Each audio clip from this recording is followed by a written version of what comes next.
Hello, welcome to today's stream. Hello, M&O. Thanks for stopping by. Is Robert banned? Is Robert your bot that just spammed poop emojis in my chat? If so, they're not banned, but I did put them in timeout, and I will ban them next time. I don't want to deal with that bot personally. I don't want that kind of bot in my chat. Hello, Ski Freak. Hello, Scuba-Doo. What's up? What's up? Thanks for coming. Yeah, no, today we got a fun stream today, I think. We're going to be doing a matchup chart for Doc, and then we're going to be doing a tier list of what characters I think are overrated and underrated in Ultimate. I think I timed that with the music. Nice. How to play Cloud? When I get around to it, there will definitely be a Cloud character crisis. But, nah, today's Dr. Mario. Made a bot account and hooked it up to GPT-3 a while back and threw it in my friend's Twitch chats. That was pretty funny. That is funny, but I'm gonna ask that you not do that to my chat. Thank you. Cool. Let's get started. So let me pull up the tier list, and then, honestly, hold on. I'm going to try to do something so that way it doesn't show my other, so that way it doesn't like show the top bar of things and it's just the thing. What did I do wrong? I see. Yeah, no bots, please. The only bots I want are the ones that like handle the queue in the line. AI is already going to take my job of creative writing, so like I don't want to deal with bots personally. Okay.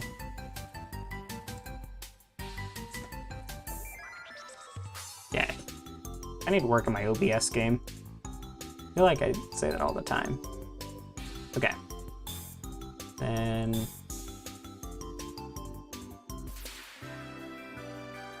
we're gonna put my camera above it. Or at least I thought I did. Hello? Hello? There I am. Final boss of Smash Ultimate is a Sephiroth player. That couldn't be more obvious.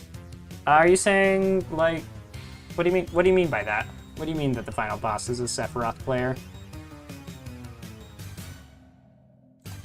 Well, that didn't work.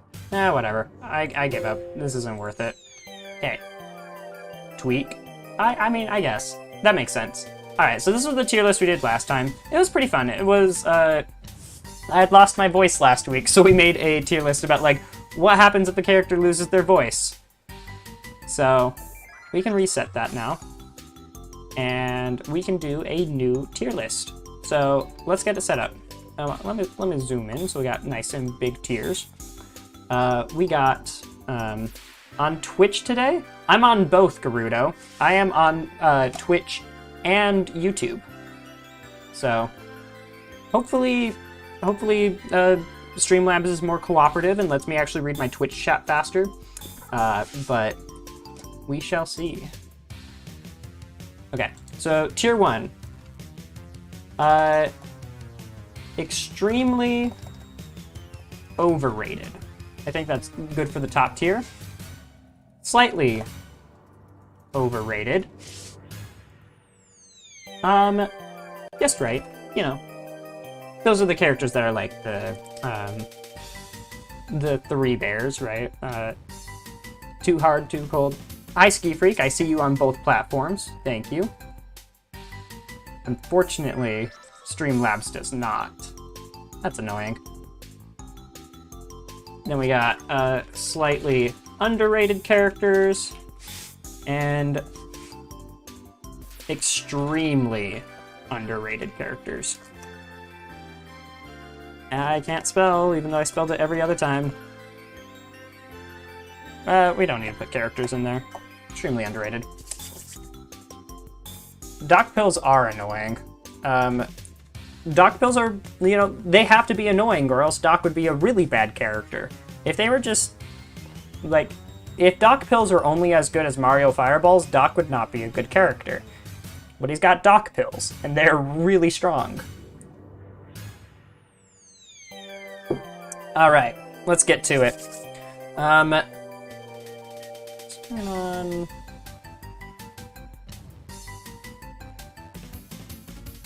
I don't have any more. Okay. I'm going to start with the characters that I've played, because those characters are, you know, more familiar to me. So, like, I have a better sense of, like, whether they actually are underrated or overrated, and then I'll do the rest of the cast, because that's fun. Dr. Mario is already a dog. I mean, yeah, but his pills are really good, so that makes him okay, at least. Alright. Let's throw up Mario to start.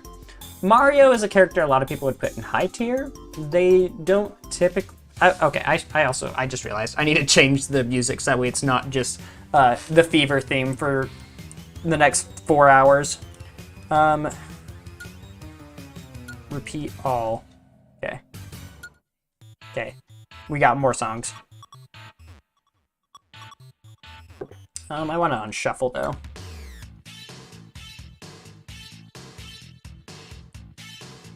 It was starting to get old. Yeah, I just realized. I'm glad I did that. Are you Dr. Mario and saving lives? Well, I'm giving people pills, but that doesn't mean I'm saving their lives. Usually it's followed up by a chin check, and you know, for some reason, people don't feel so good after visiting Dr. Mario. I think that Sephiroth is better than Mario, personally. I don't. Is this the matchup chart, or what tier list are you making? So, this is going to be a overrated and underrated tier list for Ultimate. So I'm going to start with the characters I've played before, and then we'll do the rest of the cast. I can only say with confidence, with the characters that I've played, whether they're overrated or underrated. Every other character in the game, I'm going to, like, I'll still rank them, but I can't promise that, like, I know what to think of them. Okay. So, Mario, I think he's slightly underrated. Mario is a very good character. He's got Touch of Death combos, he's got fantastic air mobility, he's got a fantastic neutral game. He goes even with every character in the cast, at least, it feels like. Even against Swordies, Mario still has, like, a game plan he can execute to beat them. And even in a bad matchup, hello kitty, even in a bad matchup, Mario still has tools to, like, fight every character in the game. So I would say that Mario is slightly underrated. I think he's a very good character. Hey man, how are you? I'm doing pretty good. Thanks for asking. Okay, so Mario lacks range, certainly, but that's like his only weakness, right? He can be a little stubby, but he's got fantastic air drift, and he's got fireballs, and he's got cape, and he's got flood. Like, he's got ways to work around his bad range. And, like, when he does touch you, he's dealing a lot of damage. I'm a big fan of Mario. I think he does well. DK, I think DK is slightly underrated. This is a more hot take, but I think DK has some, like, really good matchups into, like, meta-relevant threats, like Swordies. He's got good tools, like great kill power. His advantage state is one of the best in the game. And while his weaknesses are pretty strong, and like his weaknesses do hold him back, that's why I'm not putting him in the extremely underrated tier, I still feel like DK has the tools to, like, do well and, like, be an excellent character. So I'm a big fan of Donkey Kong. Link, I think Link is just right. Like, we all know that Link has a ton of potential, but he's also the kind of character to be... like, he's got a ton of potential, but his potential is way harder to tap into than, like, someone like Shulk, let's say.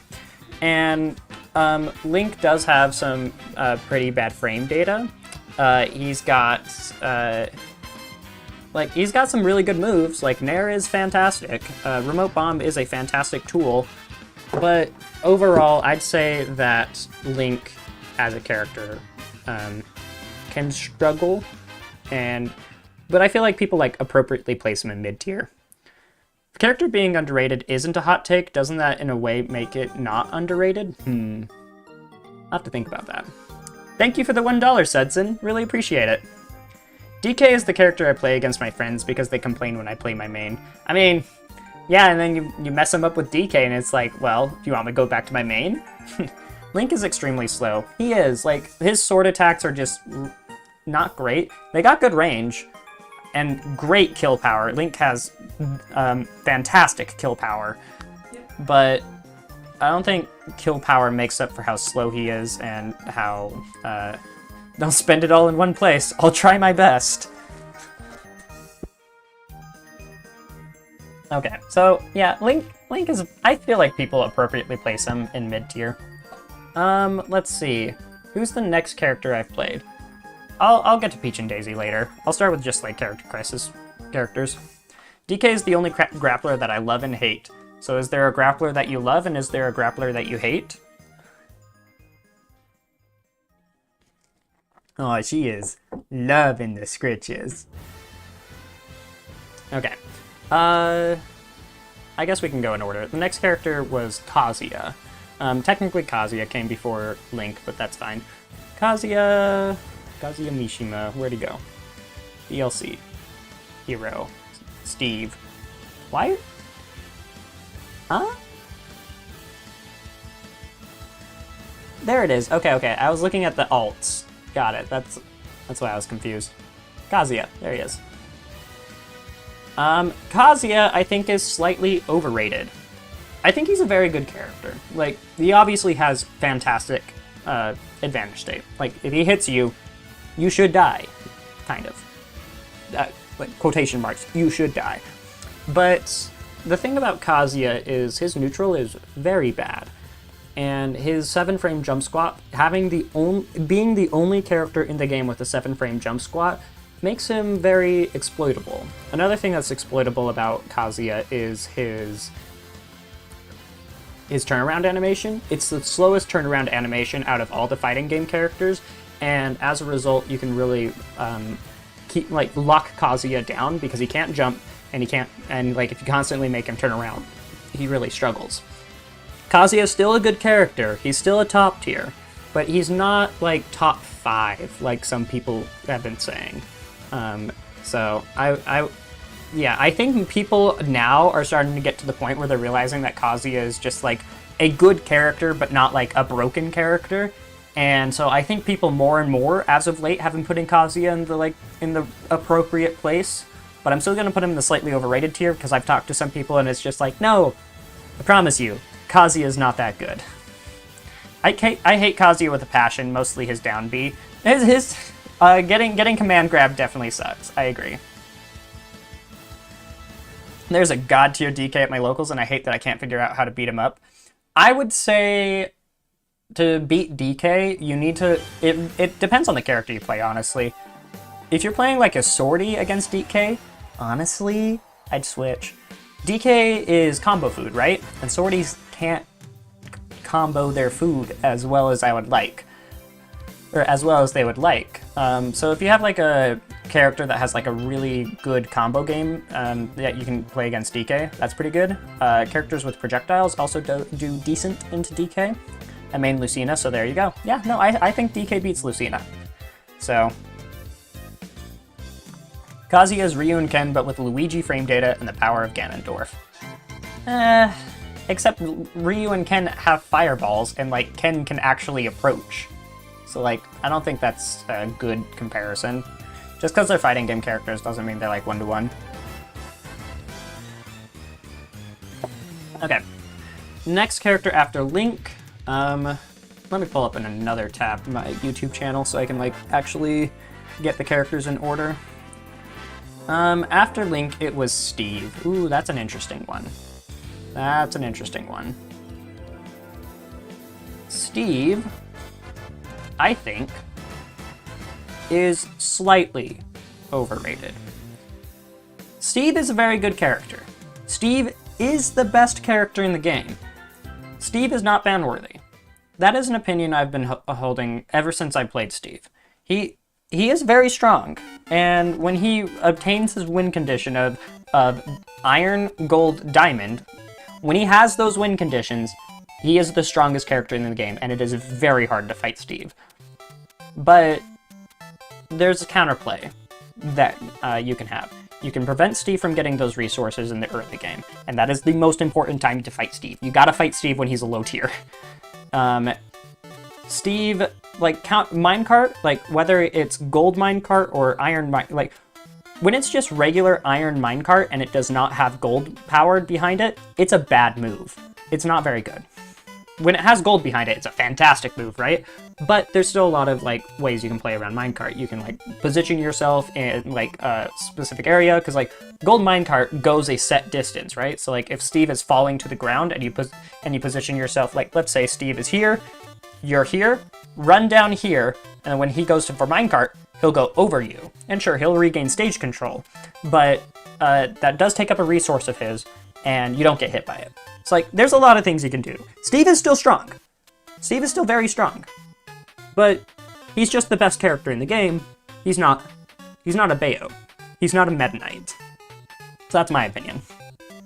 Are we doing a doc list? I wanted to pull through because he's one of my mains. We will be doing the doc matchup chart after I do this tier list. So this is like an overrated, underrated tier list.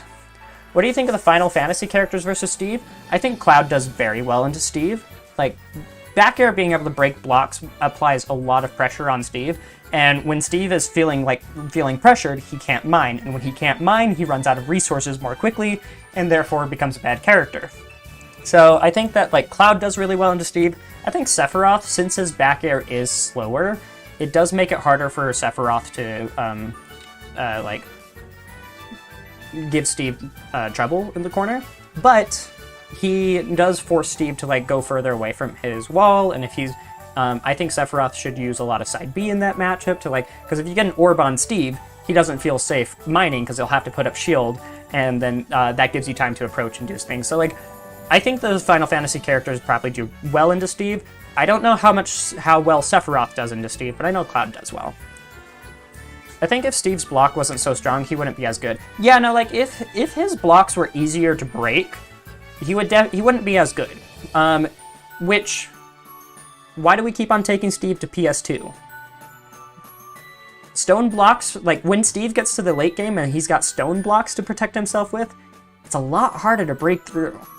But I think Steve is a lot worse on the town and city stages because wood is just a little easier to break through. To be fair, though, he does get diamond faster on those stages. So, like, Steve is complicated and it's hard to figure him out. Steve is only ban-worthy from a local fun community perspective. In my opinion, I think on a bigger scale, it's, like, pretty whack. Yeah, no, like, the professional players should be able to find a way to, like, beat Steve. It's their job to win. Hero's screwed when he doesn't have mana. Steve doesn't do crap when he doesn't have crafting table. Little Mac is the worst character in the game with platforms. I think that's a little too basic of a statement to, like, fully agree on. There's more nuance to that. Mac does well with platforms because Mac's combo game has been developed to the point where, like, up tilt covers an entire platform and combos into up B. So, like, if Little Mac gets you to a tech chase and then, like, up tilts you while you're trying to tech chase on the platform, you can just die. I don't think it's that simple. He's not, like, so overpowered compared to a lot of the matchups, even in the Smash series, but he's good enough to shift the meta. For sure. But I think that there's enough great characters in Ultimate that if we have one character that is slightly greater than everyone else, I think that's okay. I still think Steve is the best character.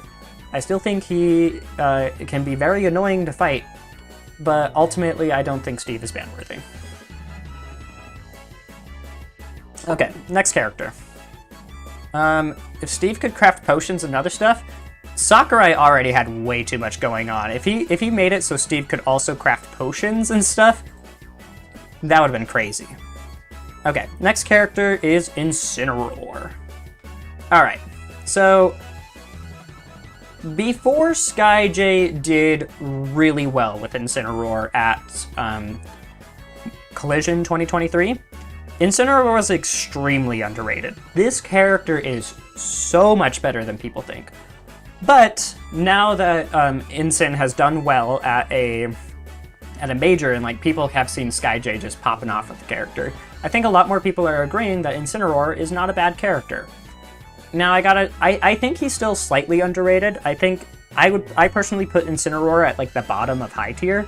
Like, he's a good enough character to solo main and do well with, but he does have weaknesses. He is the slowest character in the game, but I think his strengths are enough to compensate for that and make him an interesting character. He's actually really good. Yeah, no, I think I feel like more and more people are now recognizing that Incin is like secretly really good, but for the longest time, people like it wasn't until literally this year that people started realizing that. So like for almost all of Ultimate, granted not at the beginning of Ultimate because his recovery did suck at the beginning of Ultimate, I'd say he was extremely underrated. But now, he's just slightly underrated. Incin beats Palu. Thank you, Superstar. See ya Tuesday. All right. Oh, you wanna get turned into a vid? Maybe. I'll think about it. The hard thing about my channel right now is I have a limited amount of time to make videos. And I also want to make sure that the videos I'm producing are good enough quality, but like, it could be a vid. It could be a vid. Incin is the slowest, not just bottom 5. Yes, he is the slowest character in the game. I think even Robin is faster than Incin. Okay. No, I like Incin. I think he's a good character. Okay. This one will be interesting. Roy and Chrom. Okay, so we'll just put them in the middle to start. We'll start with Roy. I think Roy is appropriately placed these days. More people are recognizing, like, I might be tempted to put him as slightly overrated. I would have said that a year ago after playing some Roy, but lately, since Roy's kind of like fallen off in the meta, I mean, partly because like Cola stopped playing, Roy is, I feel like, placed appropriately. This character he's great. He has fantastic tools. Like, he will just explode you. Jab into back air is a disgusting confirm. But, I mean, like, yeah, no, Roy's right. People have placed him correctly. But Chrom, extremely underrated. The fact that Chrom is being placed in C tier while Roy is in top tier is really telling to me that people have not really given Chrom the time of day. People will just say, oh, Chrom has a bad recovery, and then that's why he's bottom tier. When the truth is, Chrom has a better sword than Roy. He has a better neutral game than Roy. And yes, his recovery is worse than Roy's. But what people don't realize is that Roy also has a bad recovery. He's just got a couple more mix-ups than Chrom. Like, literally, just a couple more mix-ups. Their air dodges are the same, their air speed's the same. The only difference is that Chrom's up B goes up and down, and he does have mix-ups if you just use up B. You can position Chrom's up B in a way that you grab the ledge without hitting an opponent's counter. But like with Roy and Chrom both suffer from the same weakness. If you hit them once off stage, they die. Oh, cat, get off my keyboard. Oh no, she's leaving. She did a burrito roll and knocked down the keyboard. Yeah, so like, I think that Chrom is extremely underrated. I think he's slightly worse than Roy, but still of the same caliber of character as Roy. This character is so strong when you're on the stage. And same is true of Roy. But he's a little bit weaker than Roy off stage, but trades up for that. Like, Chrom is a little more, like, volatile. He's way stronger in neutral, a little weaker off stage, right? Yeah. It is Tierlist Tuesday. Welcome, Vengeance. If we're talking those, they're wrong. If a top 10 player committed to Chrom, I think he'd be super successful. I kind of wish that, like, Mr. R continued playing Chrom, and I think he does every now and then, but he kind of got mobbed by Twitter and people telling him, like, Chrom is bad, stop playing Chrom, when the reality is, no, Chrom is still a decent character.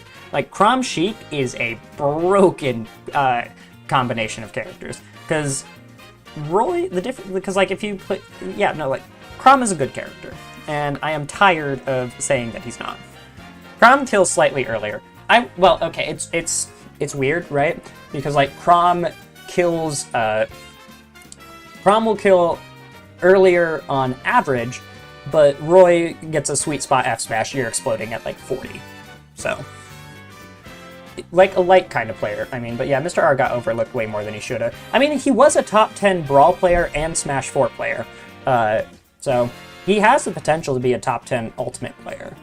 He is that good. Wonder if Chrom could cover Daisy's bad matchups. I think he could, potentially. Yeah, I don't know, that's something I'd have to look into more. Okay, next character. We got Duck Hunt. Duck Hunt.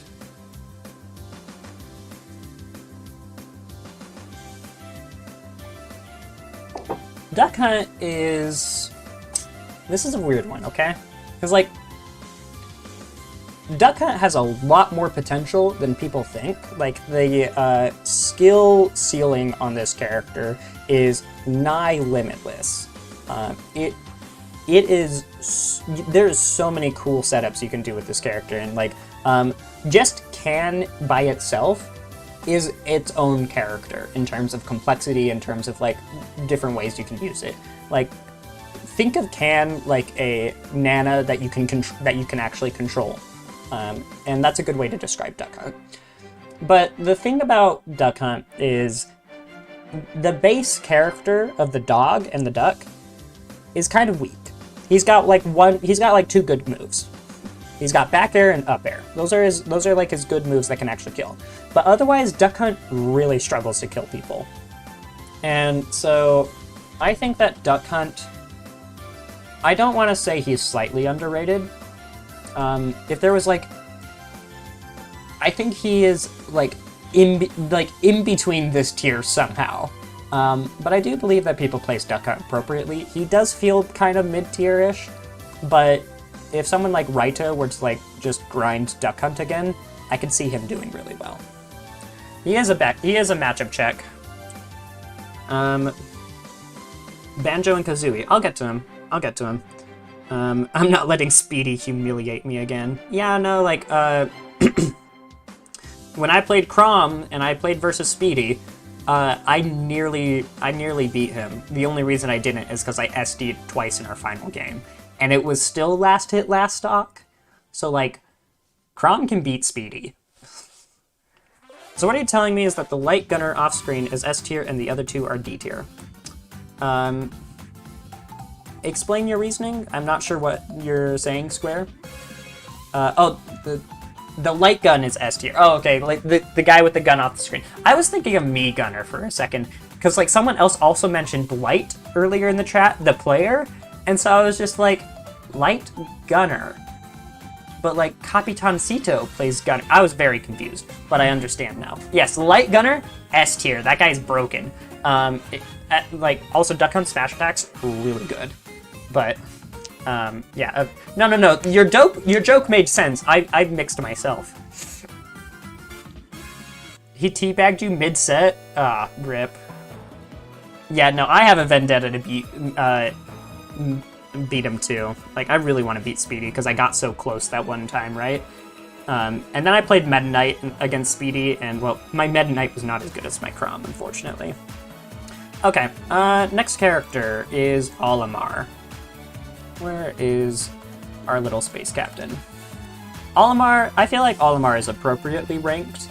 Olimar is a very powerful character in the right circumstances, but is also a character that it took me some time to like learn Olimar and get familiar with him, and I still wouldn't say I'm super familiar with him. But Olimar is strong. He's got one of the best camping games in the game. But he can also really struggle if you can consistently put Olimar in a position where it's hard for him to pluck Pikmin. So like the ledge, a very difficult spot for Olimar. So like he's a good character. He does really well. He does well against a lot of characters, but he's not anything higher than a high tier. I wouldn't call Olimar top tier. The light Mii Gunner would go nuts. It would it would be fun to see. Weird thing about Olimar is some have him in top tier, some in high, and some in mid. Which is right for Olimar. I feel like he can be a mid character at times, but he can also be a top tier character at times. It's just like, how do your Pikmin line up to the current situation? Ultimately, I'd say he's a high tier, good character. You can get good results with him, but he's not broken by any means. Do you think that vanilla Olimar was top 3 like people once thought? I don't know. I did not understand Olimar at the beginning of this game, so, and I don't understand how he got nerfed, so hard for me to say. Having a decent matchup into Sonic is valuable in the meta. Yeah, and like the thing about Olimar Sonic is like Sonic can pretty easily kill the Pikmin, so it's not the best matchup. It's at least even, I'd say. Okay. Marth.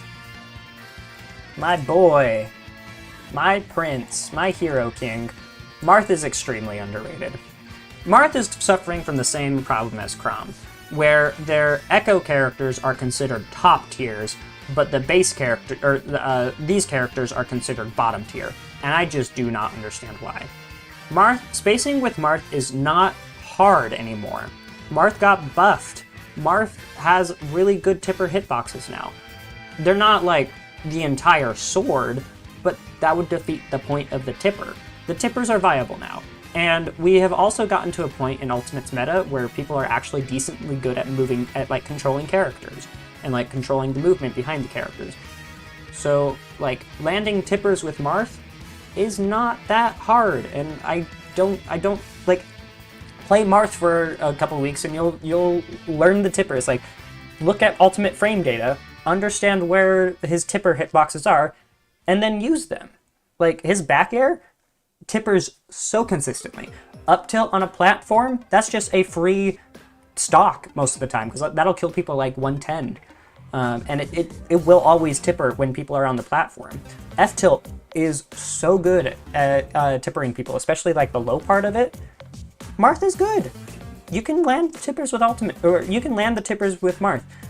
I will say there are like matchups that Lucina does better in, but there's also matchups that Marth does better in. It's not just strictly Lucina is the better character.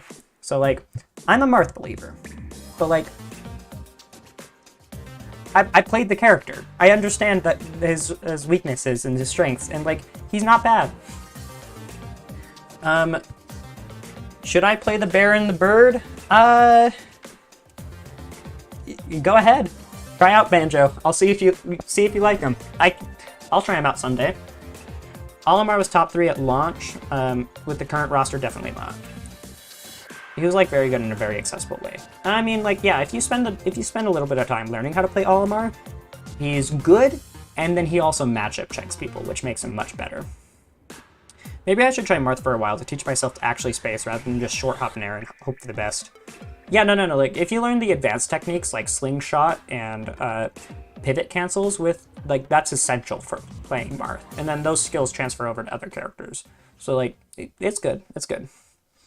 Do you think Marth is so underrated that he deserves to be right next to Lucina on the tier list? Yeah, arguably, I'd say he's higher than Lucina on the tier list because you can do more broken stuff with Marth than you can with Lucina. But I do think that they're like at the same spot in the tier list. Same thing for like Chrom and Roy. I think they're at the same spot in the tier list. I'm gonna try out the Daisy Chrom combo this week at Paragon. Best of luck. That's a dope combo. Olimar being good is so annoying. Yeah, I mean, like, I'm fine that he's good. Like, now that I've actually played the character and understand what's going behind him, it doesn't tilt me when I fight Olimar anymore. So, like, playing the character taught me the character, so that way I know how to fight the character. Marth takes a lot of endurance, but I think given top-level endurance, he's absolutely a solid high tier at least. Yeah, because, like, he has all the tools of Lucina, except sometimes his tools are absurdly broken, and sometimes they're just, like, meh. Because, like, you can still kill people with a Sour Spot Fair off stage. Like, sure, I didn't get the tipper, but you still died. And if I get the tipper, you die very hard. So, and Sour Nair combos into tipper F smash. Yeah, like, Marth has a higher ceiling than Lucina does. Lower floor. Very, like, his floor is a lot lower. But Marth's ceiling is, like, really good. Okay. Yeah, no, like, Sour Fair off stage with Marth still kills people. It's not that hard. Okay. R.O.B. Ooh. How do I feel about this character?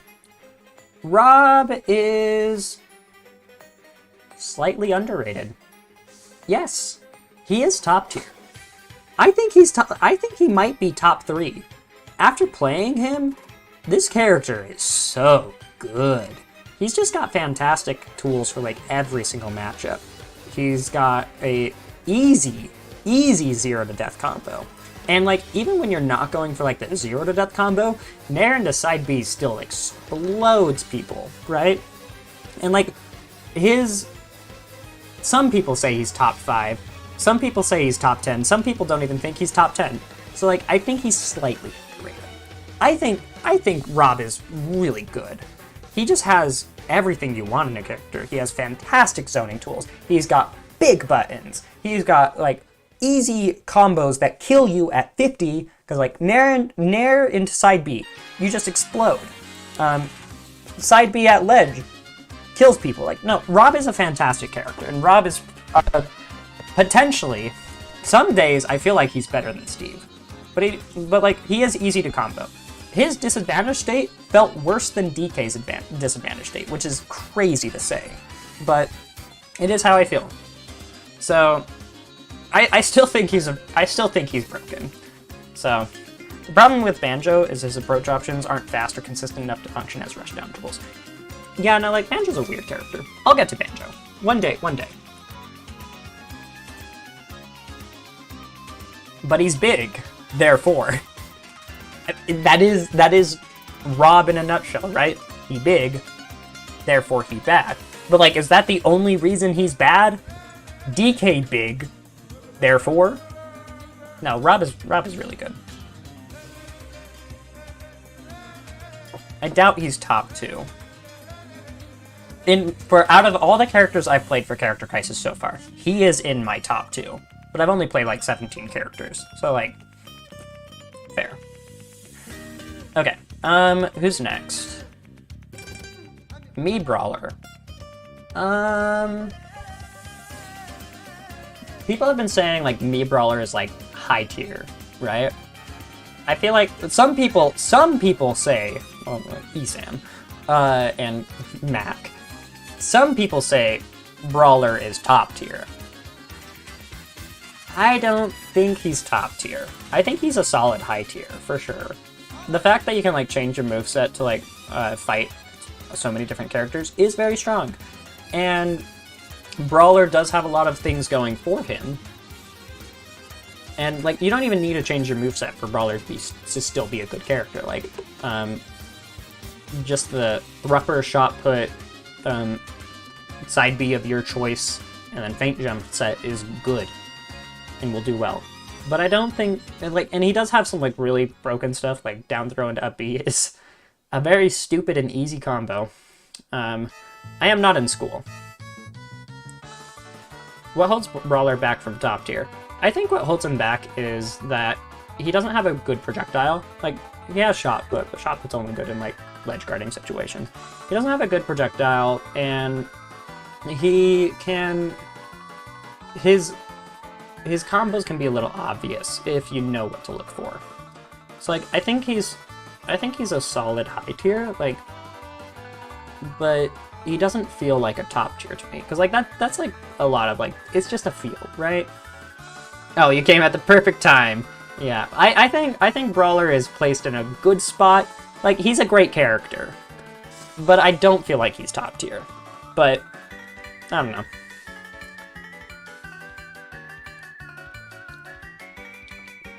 The problem with Brawler is only 3% of people have an opinion on him and they all play Brawler. Yeah. Vengeance, go Chrom against Brawler. I feel like Daisy Brawler is a hard matchup. It's definitely one you can learn and like, it can become an even matchup. But like, if you don't play against a lot of Brawlers, just start Chrom.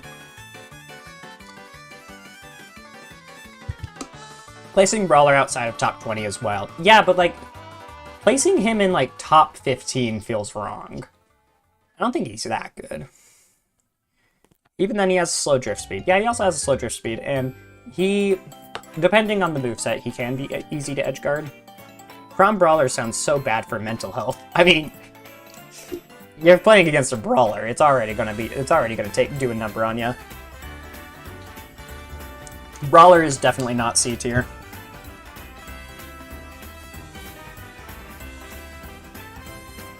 Okay.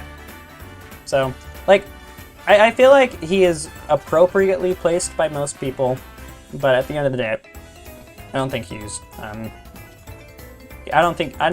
not sure I would put him in top tier.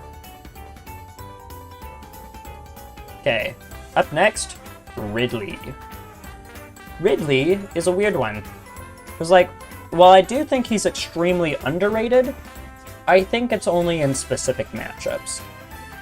As a general character, Ridley he's got weaknesses, right?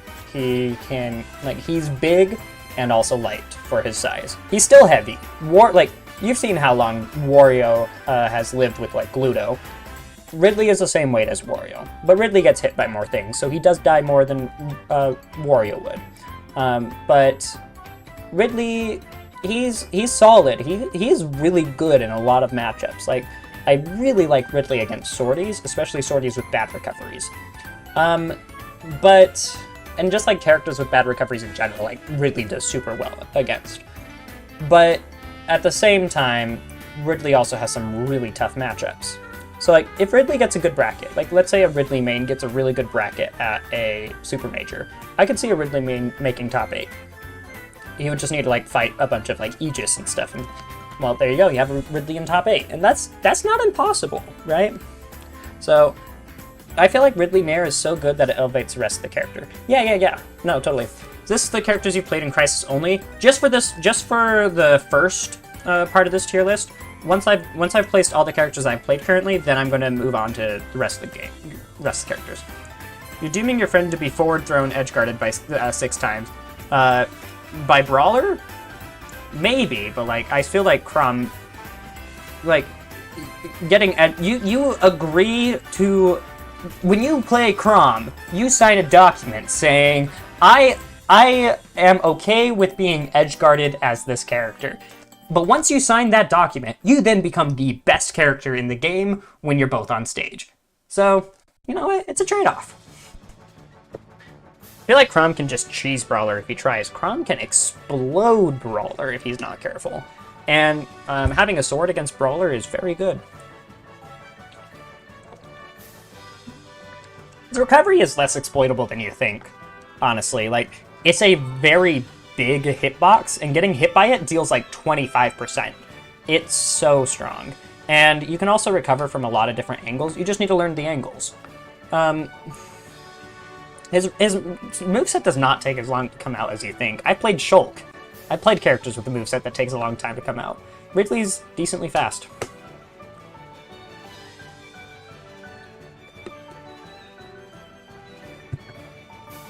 Okay.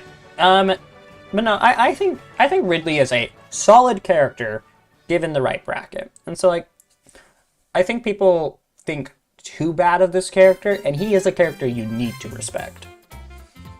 If you put a hitbox like a long-lasting aerial anywhere above Chrom, he dies, unfortunately. Then recover high as Chrom, or air dodge. You can mix up how you recover the ledge. If you recover the same way, yeah, sure. But Chrom is a little harder to edgeguard than people think. Okay, next character is Meta Knight. Where is he? Where is that little ball of death? Meta Knight is slightly underrated in my opinion. I think Meta Knight has a really good ceiling potential. Like, we've seen in the last couple months, Abadongo has been playing Meta Knight more lately, and he's been beating a lot of top Japanese players, which is not surprising, because, like, Abadongo is also a top Japanese player when he plays. But Meta Knight has the potential to be one of the best characters in the game. The problem is, reaching that potential with Meta Knight it requires a lot of work. It requires a lot of time spent playing as the character, learning his combo routes, and, like, how his combo routes change against other characters. So like the more you play Meta Knight, the better you get with the character, because then you get more used to like comboing different weights and fall speeds. But like unlocking that potential is difficult, and that's a large part of the reason why we haven't seen a lot of Meta Knights. But he's got fantastic tools. Like his dash attack is phenomenal. His dimensional cape makes fighting neutral against Meta Knight really difficult, and multiple jumps means that he has like access to like ways to like fight people that other characters don't. Like dare camping with Meta Knight is a solid strategy, and it's very annoying to fight, like especially if you're like a Kazuya. So I would say that like Meta Knight is a good character that is underrated, because people just don't think about Meta Knight very much, because the character just does not exist in the meta. But he's still a very good character and could definitely do really well. So Ridley is super good though. I swear he should be a counter pick by now. He's a very easy counter pick character to pick up. Like, if I were to fight Speedy again, honestly, I'd just go Ridley.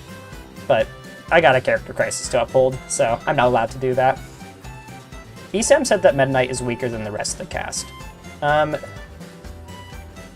Esam has weird opinions. I'm just going to start with that. I do think Meta Knight does struggle in a lot of areas, and like his trading with Meta Knight is usually very bad for Meta Knight. If you don't get the full combo with him, his combos deal really bad damage, and he does struggle at like awkward percent. Like he does have percents that are awkward for him, like 50 to like 90% are kind of awkward for Meta Knight. But I still think he's got the tools to be a good character.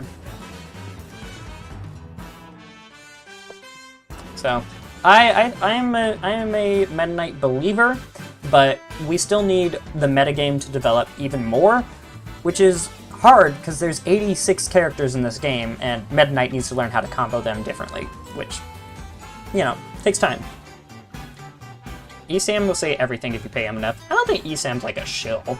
I think he just has like really he's very opinionated about Ultimate in ways that like most people aren't, which I think is a good thing to have. I'm glad that Esam challenges people's assumptions about the metagame, but I do think some of Esam's opinions are whack. Esam's opinions, granted, are strictly less weird than his 4 ones when they hashtagged it. Yeah.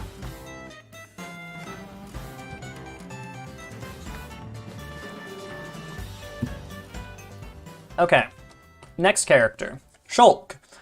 Shulk is... okay. People have been calling Shulk Mr. Potential for years, right? And now people are starting to say, like, he's had years to be Mr. Potential and nobody's had shown off the potential with him. I would say that Shulk is probably appropriately ranked by most people. He's a very good character, just because Monado is broken, but base Shulk is pretty bad. His frame data is just, you know, having your, like, Nair be a frame 14 move, give or take a couple of frames, it's not great. He's got his fastest out of shield option is Air Slash, which, granted, is huge, but it makes it, like, it's a frame 9 move, which makes it hard to use. I think Shulk is still a good character, and still has a lot of, like, tools going for him. Like, the fact that Shield Monado lets you cheat. No other character has something that lets you act out of hit stun, as far as I'm aware. I don't think there's any other character that has something that lets you use a move while you are in hit stun. That is broken. And his Monado arts are very, very powerful. Each one significantly modifies Shulk's stats in a way that makes him, like, really good. Like, Air Slash kills people at, like, 80 with Smash Art, and, like, his moves are big. Like, you can just run off stage 4 there, people, and there's, like, sometimes that's just checkmate, because there's nowhere for them to go. But I don't think Shulk is better than people think, but I also don't think he's, like, worse. I think Shulk is appropriately ranked. Fire song in the background. Yeah, hopefully it's not copyrighted. God, I've been having to deal with that a lot lately. Sephiroth feels stronger than Shulk. I think Seph and Shulk... I don't know, I haven't played enough Sephiroth to say. Shulk he's the epitome of overshadowed by easier, more accessible characters. Well, that's the thing about Shulk, and this is where people's misconceptions about Shulk come in. Shulk is easier than you think.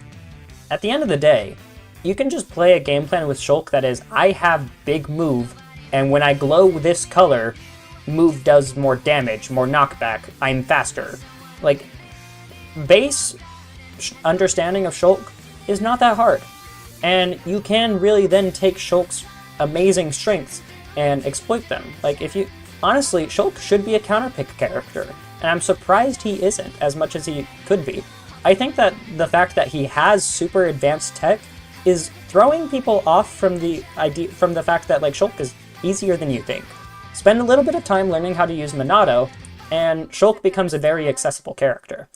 If you want to learn the more advanced Monado techniques, you can, but the edges you gain from that have, like, what's the word I'm looking for?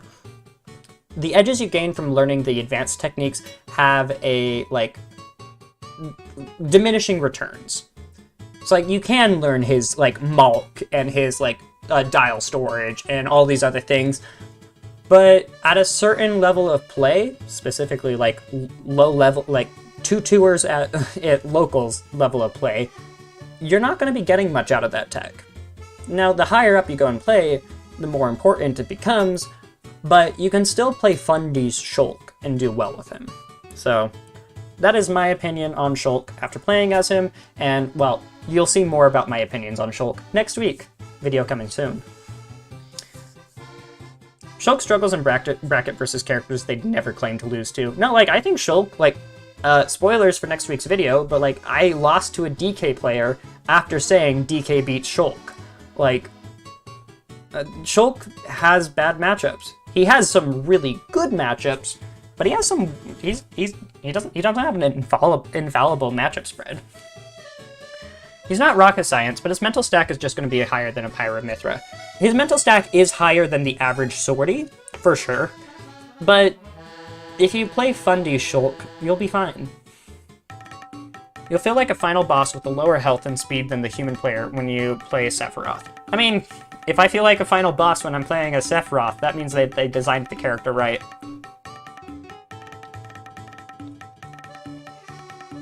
Shulk weirdly gets his jumps cut a lot. He has a problem with running out of stage when he tries to wall people. Yeah, no, like, Shulk really likes to jump. Some of his best moves are his aerials, because, like, his F-tilt, it's tiny. Like, Shulk like, pulls his arms in for that F-tilt, I swear. His down tilt's really good. His up tilt doesn't have, like, a good hitbox in front of him. So, Shulk players love to jump. And you can get hit for that, and then it's easy to die. And, like, to be fair, when I went from Meta Knight to Shulk, so, like, I had a bad jump habit, but it's, overall, I think Shulk is easier than people think.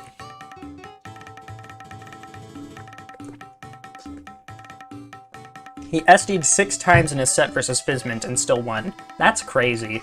I SD'd 5 times with Shulk this weekend. It sucked. I need to watch that set. Jared is King versus Fizment. That is going to be an important set for me. Jump Art can send him too far in the upper blast zone. Yeah, but then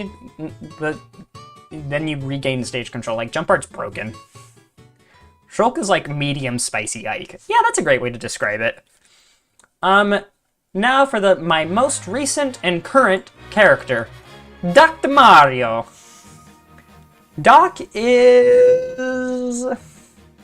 I think he's just right. I think Doc is a bad character. But, well, I want to put him in slightly underrated because I think he's better than people think. Yeah, I mean, that is the definition of it. Doc is one of the worst characters in the game, right? Out of every character I've played so far, Doc is the one that I feel like is the worst out of all of them, because, like, his weaknesses are really bad. He's very slow, very easy to edgeguard. Well, I say that. The thing about Doc is, even though he is one of the worst characters in Ultimate, the worst character in Ultimate is still a good character. You know, character crisis pending. Doc has a lot of really strong tools. His pill is a fantastic projectile. It's not a broken projectile, is what I've learned with him. He's got a cape, which is something most slow characters don't have access to, is like a reflector. And he has a really good combo game, and he hits really hard. His out of shield is arguably one of the best in the game. I said this before, but like Doc's out of shield game is the most deadly out of shield in the game. Like, sure, Game & Watch has a safer up B out of shield, but if you hit Doc's shield and you're at 80%, you might just die. So Doc has some like really strong tools with him, and like talking about like edge guarding Doc has a lot of mix-ups actually when it comes to like coming back to the stage. Granted, he doesn't have a lot of range, so like getting like if he does get hit once, he does just die. But you can do things like recover high, throw a pill to recover to like cover you, and then your opponent has to shield the pill, which gives you a chance to make it back to the ledge. You can recover low and like the up B, like as long as you're like within ledge snap distance, which felt like it got buffed in this game compared to Smash 4. His ledge snap is really good now. It's hard to challenge that move because it just, you know, it's just like a strong hitbox. Tornado is also really scary to like challenge because like if you get clipped by it and then you somehow end up on the other side of Dr. Mario, you die at 40 for trying to edgeguard Dr. Mario. So like he does have weaknesses and he can get exploded. But I will say that the worst characters in Ultimate are still good characters and should still be respected. So that's my take. I think he's slightly underrated, but is still the worst out of the picks here. Yeah, I agree. Doc is a matchup check that you've thoroughly been checking me with so far. I mean, hey, it's checkup time, and I am happy to be the one giving you the check. He's like worse Incin with a good projectile. Yeah, no, that's a good way to describe Doc. And like Cape. Cape is a big part of like what makes Doc an okay character. Although, funnily enough, Cape is not that good at reflecting projectiles, is what I've learned. It's just not active for very long, which is very annoying. Everyone knows Doc goes dummy, but Doc also gets dummied on. Yeah, no, like, yesterday, I was doing, like, viewer games, and my final score was, like, this was all best of 3. I ended up with a score of, like, 19-3. And this was against people like Square, who have been consistently beating me in the past. And then I just pull out my Doc, and it's just like, I'm cooking. It's day 3 Doc, and like, I can't lose with this character. So, I don't know. Doc is not bad. He's just the worst character out of the characters I've played so far, if that makes sense.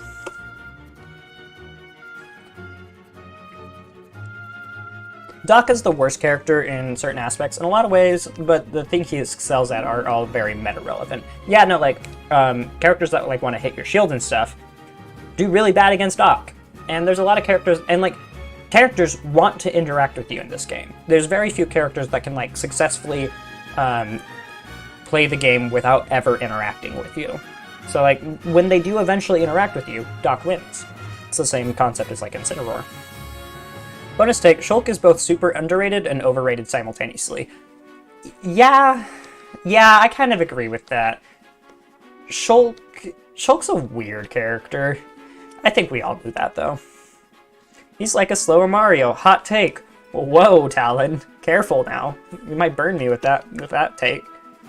Cape is scarier than it is actually good. I need to edgeguard people with Cape more. I think that's something I want to try to do with Cape.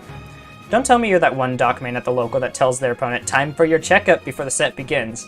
I'm not, but I will be. I'd say Doc is low mid-tier. The low tiers are actually garbage, but Doc can do some things. I'm starting to get to the point where I'm not sure there are low tiers in this game. Like, there has to be, right? Because there's 86 characters. There's going to be some characters that are worse than others. But I feel like putting a character in low tier implies that they are significantly worse than other characters. And I think Doc is like a low mid-tier. But if I end this series and I don't have any characters in low tier, I wouldn't be surprised.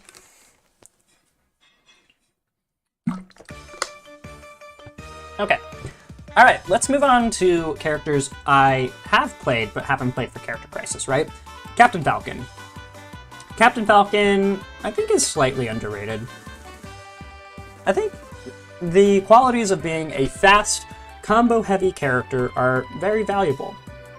A lot of characters have really good combo games, aren't fast. It's like Captain Falcon being able to like just run in and like zone break is something that's very valuable in this meta.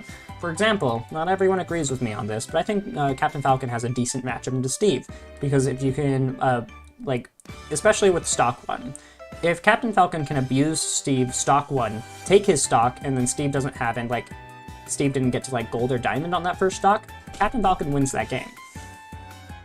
So I think Captain Falcon has a lot of tools that are really good in this meta, and as we've seen with like Fatality and stuff, he's also just a really tricky character to edgeguard, and his up B is annoying to deal with. He's got some broken moves. Up smash is really good, but at the end of the day, I think Falcon is still just like a high tier. I'd say he's like top of high tier potential. He's like around brawler level, I'd say. A little better than B tier, but not quite S tier. I'd say, let's see. I feel the problem with the small low tier section is even though the game is balanced, you're still picking a character with 80 losing matchups. And yeah, that is true. Falcon's matchup versus Steve feels similar to his Smash 4 Bayo matchup. Yeah, like, doable, but a good Falcon player can still win the matchup. Alright, here's another character I played. Daisy! Okay, so Daisy, it depends. What is people's average opinions of this character? How do I use Wonder Wing? You press side B. There you go. No, so like to use Wonder Wing effectively, I don't know. I don't play Banjo. Why are you asking me? Ask me after I do a Banjo Character Crisis. A low tier. No, that is not what people think of Daisy. Come on. Maybe a Peach. No, they're both good. Neither princess is bad. They're both great. I just prefer one of them.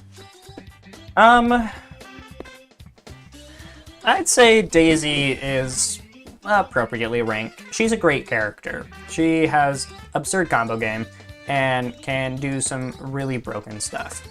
But at the same time, she is...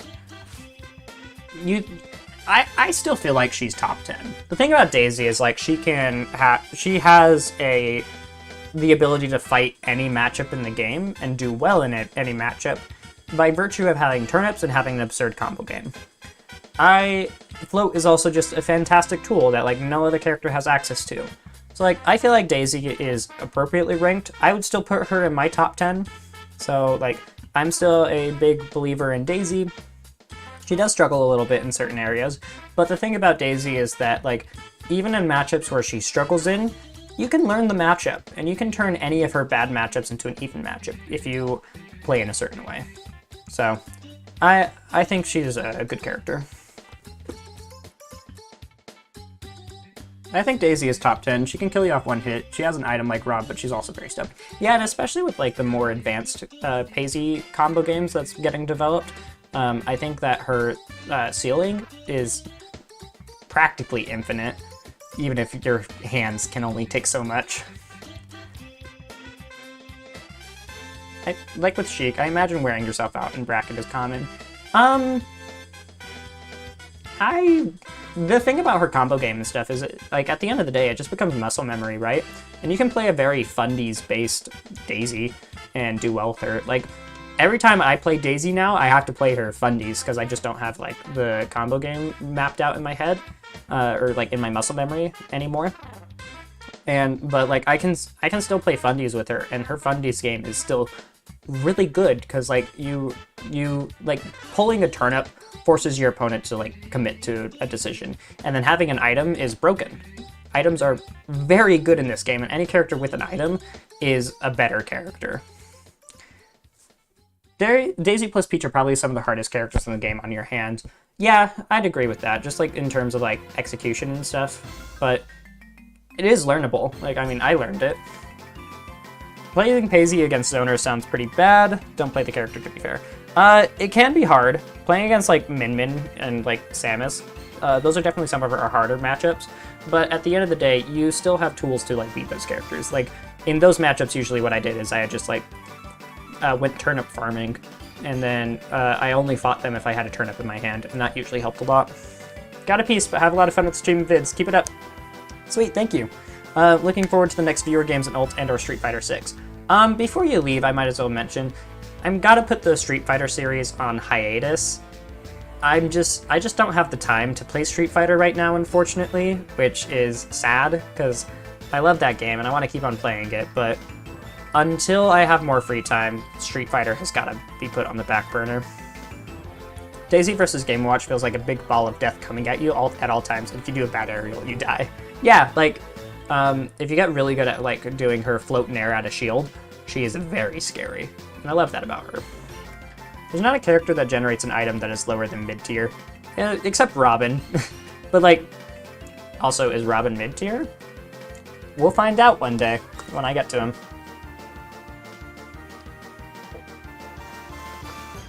Why are people sleeping on Banjo and Kazooie?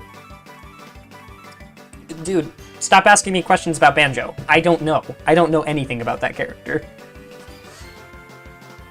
That game is hella deep. I'm glad you're playing it at all. Hopefully, you still got some time for casual enjoyment. Yeah, I'm gonna try to like play it casually still. But making content about the game is just it's just putting too much on my plate right now. Okay, Samus. I think Samus, like, slightly underrated. Some people don't say that she's top 10. I think she's top 10. I think Samus is broken. This character is so good. I say that every time I fight a Samus, but like, she's just got some fantastic tools for like Charge Shot is a just broken move. Down B at ledge is broken, and like, if you don't have her in your top 10, I think that's just wrong. I think this character is incredibly good, very easy to do well with, and very easy to have like a good game plan with her.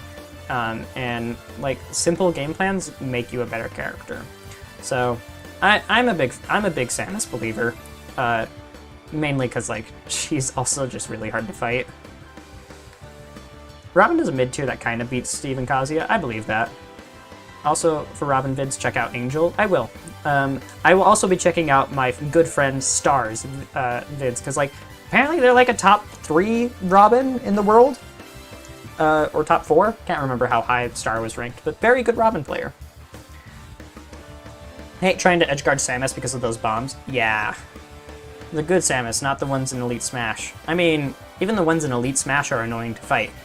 Even though they're like, they just roll to the corner, charge shot. You then approach them and then they roll behind you. Like, even though they do that, they're still very annoying to fight, which is very telling that like, the bad characters can still do well with this character, or the bad players can still do well with this character. She's good, but she's not top 10. I mean, you play Game & Watch, so like, of course you feel that way. But against every other character in the game, she destroys them. Pit has worse airspeed than Simon. Really? If I miss her mix-up, then I'm not catching up to her. Yeah. Imagine Sonic with Charge Shot. Good luck sleeping tonight. Oh boy. Alright. Dark Samus gets put down here with the Echoes. Same with Peach. No offense, Peach. Yoshi. Yoshi feels appropriately ranked. Now that like Yoshidora has shown that this character has sauce, I think people are like, understand that Yoshi is a good character and can do really well. But I'd say that like Yoshi isn't going to be like doing better than we think with him. He's a high tier. I would never put him in top tier. That's kind of my current thoughts on Yoshi, but again, character crisis pending. If you think Samus is top 10, what characters that most people considered top 10 do you think are not top 10? I'm starting to get to the point where I don't think Aegis is top 10, and Joker. Honestly, I know that's a hot take, but I don't know. I think Joker after the nerfs is still a good character, right? But I'm not sure he's top 10 anymore. And then Aegis is just like too fragile to be top 10. Same with like Roy. Like, she's got Roy effect, where if you edgeguard her once, she dies. Except the thing about Roy, I feel like Roy has better mix-ups off stage than Aegis. So, I don't know. Your opinions are wild. Thank you, Sticky. Welcome to the chat. What happened if I ask more questions about Banjo? I won't really answer them because I don't know anything about the character. Granted, like, I only feel confident on my opinions when it comes to, like, the characters I've played. For the characters I haven't played, my opinions are not set in stone and can change a lot. Chrom and Marth in that bottom tier, like, they got a future. I mean, they're good characters. People just need to pick them up. Kirby. I think Kirby is... I want to say slightly underrated. I don't know if I want to say extremely underrated, because, like, again, I haven't played these characters. Like, my opinions from here on out are going to be bad. Or at least uninformed. But I'd say Kirby is better than people think. Like, probably still mid-tier. I don't know. Like, Kirby's a really tough one, because, like, a broken combo game. But very slow. And so, like, how good is that? Is thinking Snake top 10 insane? I don't think that's insane. I think that's a pretty... like, there's enough Snake players that do well with the character for Snake to have potential to be, like, a top 10 character. I don't know if he would be in my top 10, but I wouldn't blink if he was in someone else's top 10. In terms of results, definitely not. Yeah. So, like, Kirby, I want to say slightly underrated. Need to play him to find out. Fox... unless you're a Fox main, you don't think this character's broken. But, like, everyone else thinks Fox is broken. So, like, I'm gonna put Fox in just right. Like, I also play a fair bit of Fox on the side. Like, Fox is one of my casual, fun characters right now. And, has always been the case. I love playing Fox. I think Fox is just, like, he's 100% a top tier. Character has just amazing buttons, and can just do well into every matchup. And like having a reflector is really good in this meta, I'd say. And it's not just the reflector; it's the frame data, it's the speed, it's the rushdown, it's the aggressiveness. I think Fox is a good character. Fox is broken. Wolf is even more broken. We'll get to Wolf. I'm not sure how my feelings are on about Wolf, on like whether Wolf or Fox is a better character. It's hard for me to say. My lips are sealed. We all know your opinions on Fox, Sticky. Pika. Pika's slightly overrated. I don't know if that's the case anymore, though, right? Because, like, a lot of people still... I've been saying this for years, where, like, Pika's not top 5, and now people aren't putting Pika in top 5, so, like, is Pika just right now? Pika's good. Pika's very annoying to fight, but, like, Pika, surprisingly, can struggle to kill sometimes. Light and Larry Lure hates Jackal. You know how... You have no idea how much I could say here. Oh, I believe it, Sticky. I believe it. I know you have opinions on Fox. Fox beats Sonic, which in and of itself is huge value. No, yeah, that's true. That's true. Beating Sonic is very good in this meta. Not many characters can do that. Samus beats Samus beats Sonic. That's pretty big. Pikachu busted. Is he though? I don't know. Yeah, I know you don't think... do you think Fox beats Sonic? I'm gonna still put Pika in slightly overrated. I still think they're top tier, but I think they're like bottom of top tier, right? Good character. You can definitely, like, they have got, like, Pikachu players have gotten results. Like, ESAM has won a major, and, like, H4 is doing really well over in Japan. Even her slight win. Sonic's way too broken. That's fair. Welcome, Mr. Spaghetti.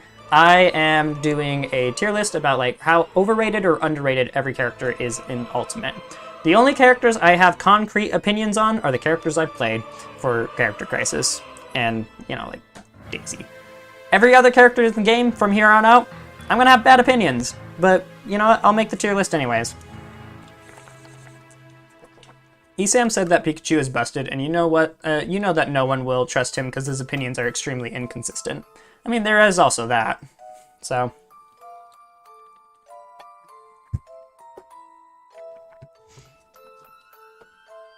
I mean, Sonics will say that, like, it's a -1 matchup and not, like, a -2 matchup. It's like, Sonics will say that, like, Sonic has, like, hardly any losing matchups, which, I mean, like, I can believe. I'll get to Sonic one day. I'll figure out Sonic for myself. Luigi, I think, is very, very good combo game. I think Luigi... Where do people put Luigi? High tier, right? That's where I'd put Luigi. Luigi's like a high tier Kazuya. So, just with better projectiles? Probably just right. I feel like people place Luigi correctly, because like he can be a very strong character, but he's also you can play around him pretty well. So most put him in mid.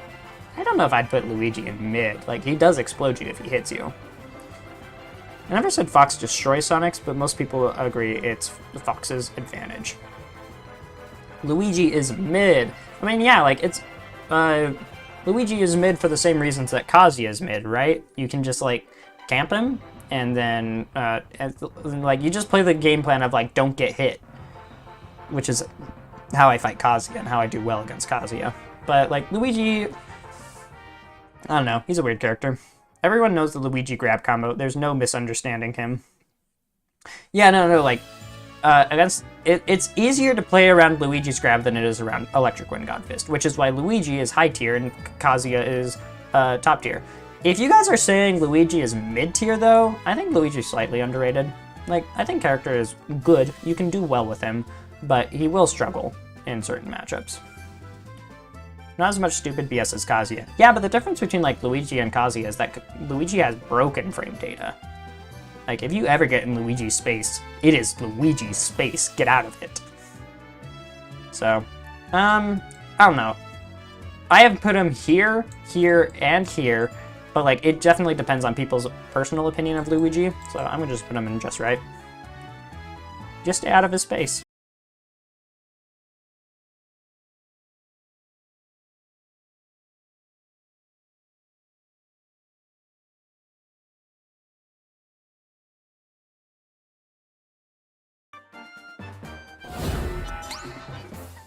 Hi! Sorry about that. Streamlabs just crashed randomly. I don't know why. Hello, I am back, I think? Oh no, what the heck happened to my Twitch stream? Oh no. Why is the color like that? Okay. It looks fixed? Alright. Super sorry about that, everybody. I'm back, I think. Let me check. See that I'm actually live. Okay. See that I'm... Okay, we're back, we're back. Weird, my chat isn't updating. Let me refresh it. I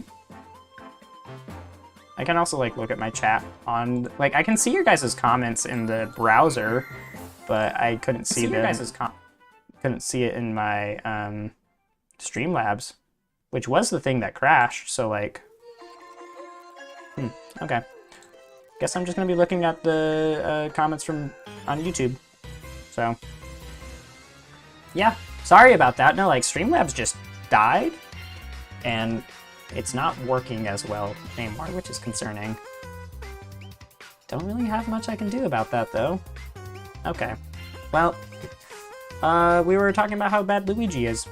Appropriate song for Luigi, but no, I think people rank him appropriately for the most part. I think he's like bottom of high tier. Still a good character, but not crazy broken.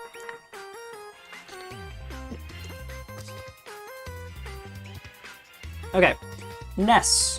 I think Ness is just right. Like, people put him at the bottom of top tier, top of high tier, and I feel like that's about like where Ness should float. He's got some really good tools. He's got a pretty good recovery thanks to air dodge being like really good. I'd say that like Ness is appropriately rated by most people, and yeah, and like, well, yeah, he can be edge guarded. It's still hard to edge guard a good Ness. So, I feel like Daisy's pros are strong enough to keep her top 15. Yeah, I agree.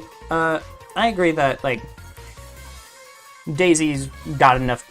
Daisy has the tools to like fight any matchup, and I think that's why she's a good character. What character would you want added in Smash? I'll say I like saying this, but like Waluigi. Give me some Waluigi in Smash. He'd be so fun. Another character, I think this is like a sleeper pick. I'd love to see an Advance Wars character. I don't know how they do it, but I think they could have a really creative moveset. I think that'd make for a fun Smash character. Feels near impossible to edgeguard Send half the time. Yeah, because like he knows all the mix-ups for Ness, and like he can also just use PK, and like the threat of getting hit by PK Thunder is big enough that like it makes people hesitate before going off stage to edgeguard Ness. That being said, if you play a character like Marth, Ness becomes a lot easier to edgeguard. Need another Zelda rep. Put it in Sidon, Mii for Skull Kid. Ooh, Mii and Sidon as like an Echo character. That'd be cool. I'd like that. I want a Rhythm Heaven rep, which was reportedly nearly happened according to Smash 4 leaks.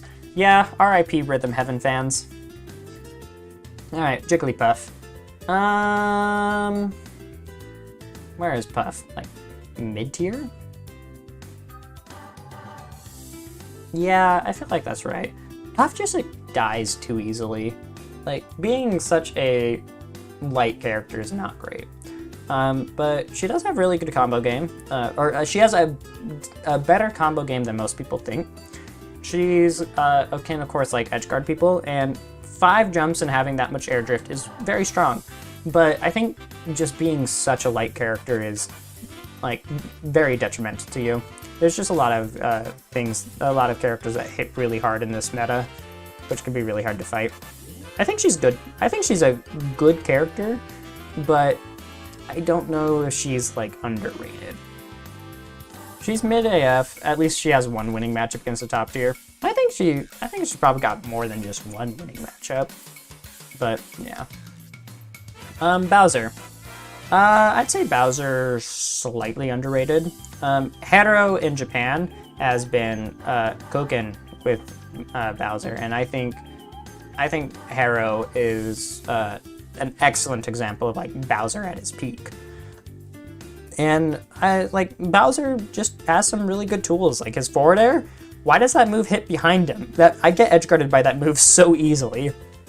Leon and Hero are both awesome. Yeah, no, they're great. And like Bowser hits really hard and then lives very long, and those are both traits that you want to have in a character, right?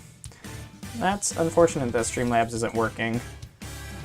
Yeah, no, okay, whatever. Jigglypuff has a frame 4 air dodge. Frame data is pretty slow and her range is average. Yeah, which is why like I say she's mid. Like she's got good tools, but she's not broken. I hate Bowser with every fiber of my being. Dude, fighting Bowser is such a matchup check. Because like it's so easy to play Bowser, but it can be really difficult to fight him because like if you're not careful, you just die. So I agree. Like Bowser can be like a tough character to fight. So like that's why I think he's like, but like I don't know. I don't think he has potential to be higher than he should be. My training partner mains him. Oh well, have fun. Okay, ICs. I feel like they're appropriately placed. People know ICs can be extremely broken and can do really crazy things, but at the end of the day, like you are limited by Nana, and Nana can be really dumb sometimes.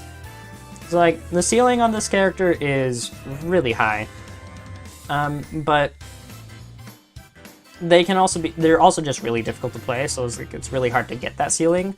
And I don't know, they do, for having disjoints, they kind of like have the Meta Knight problem, where yeah, technically they have a disjoint, but they're still stubby.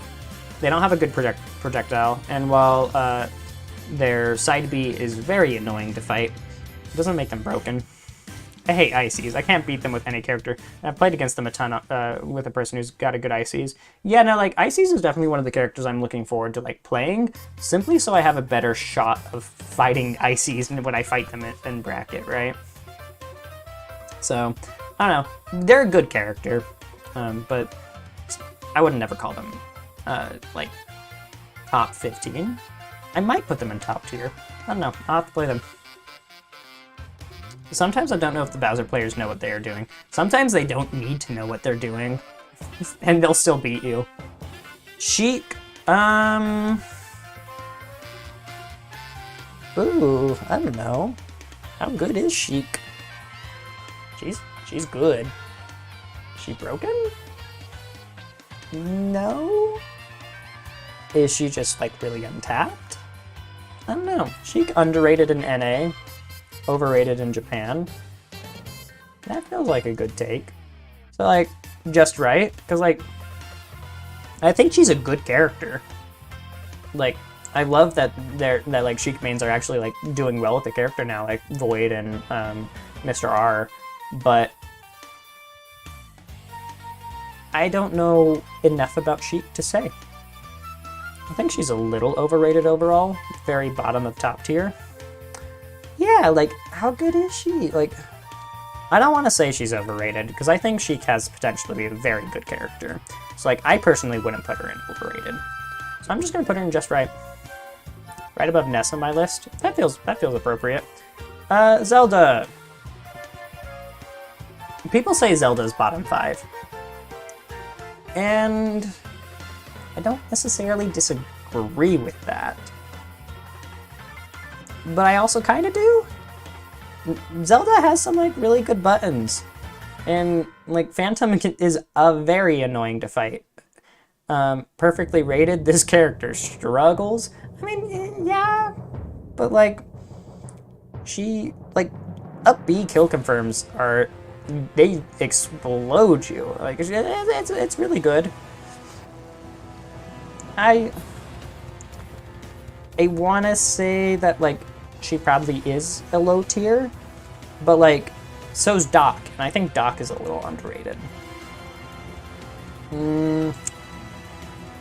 I want to say slightly underrated. I think she's got the tools to, like, be a good character. And I've played against Tai, aka what are Tai's other names? How am I'm blanking on, like, Tai does well enough with Zelda that I think that Zelda is a good character. Wasn't she pretty popular in Ultimate's early life? I don't know if she was. I remember seeing her everywhere in tournament clips. What happened? Not sure. Xenix blows me up when we play sometimes. Yeah, no, like, I've been blown up by Xenix before, too. Nearly beat him with Incineroar. That was really close. And that was a Silent Princess. Yeah, that's their new tag. Doc stocks be on the rise nowadays. That is true. Like, people are starting to, like, respect Doc. She was strong early game. I still think she's a good enough character to play. So, I wouldn't say she's extremely underrated, though. Like, somewhere between these two tiers. Now we know the matchup. True. Pichu! Oh no, my computer. Not again. Hello?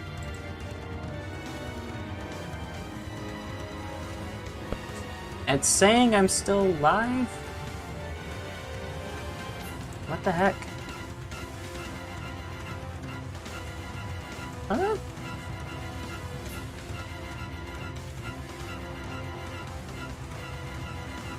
Oh, great.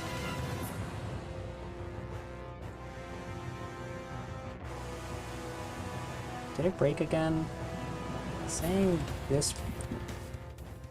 My Twitch stream is still going.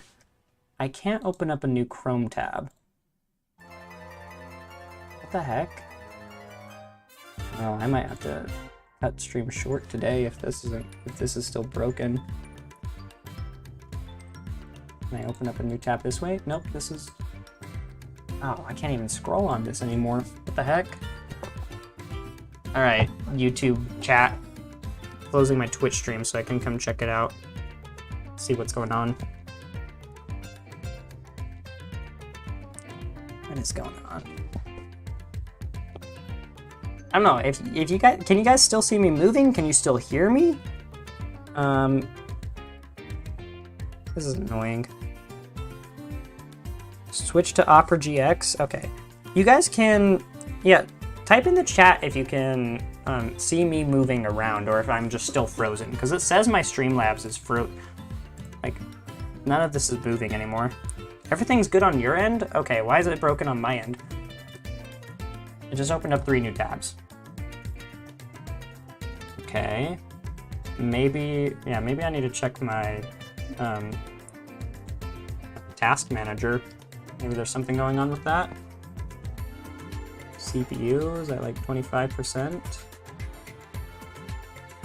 Okay. Should be fine. Okay, I was able to open up my YouTube. Okay. I think we're back? That was really weird. My computer, like, had, like, both the screens, like, stopped for a second, and then get a better fan on the PC? Maybe. I do have a very fluffy cat.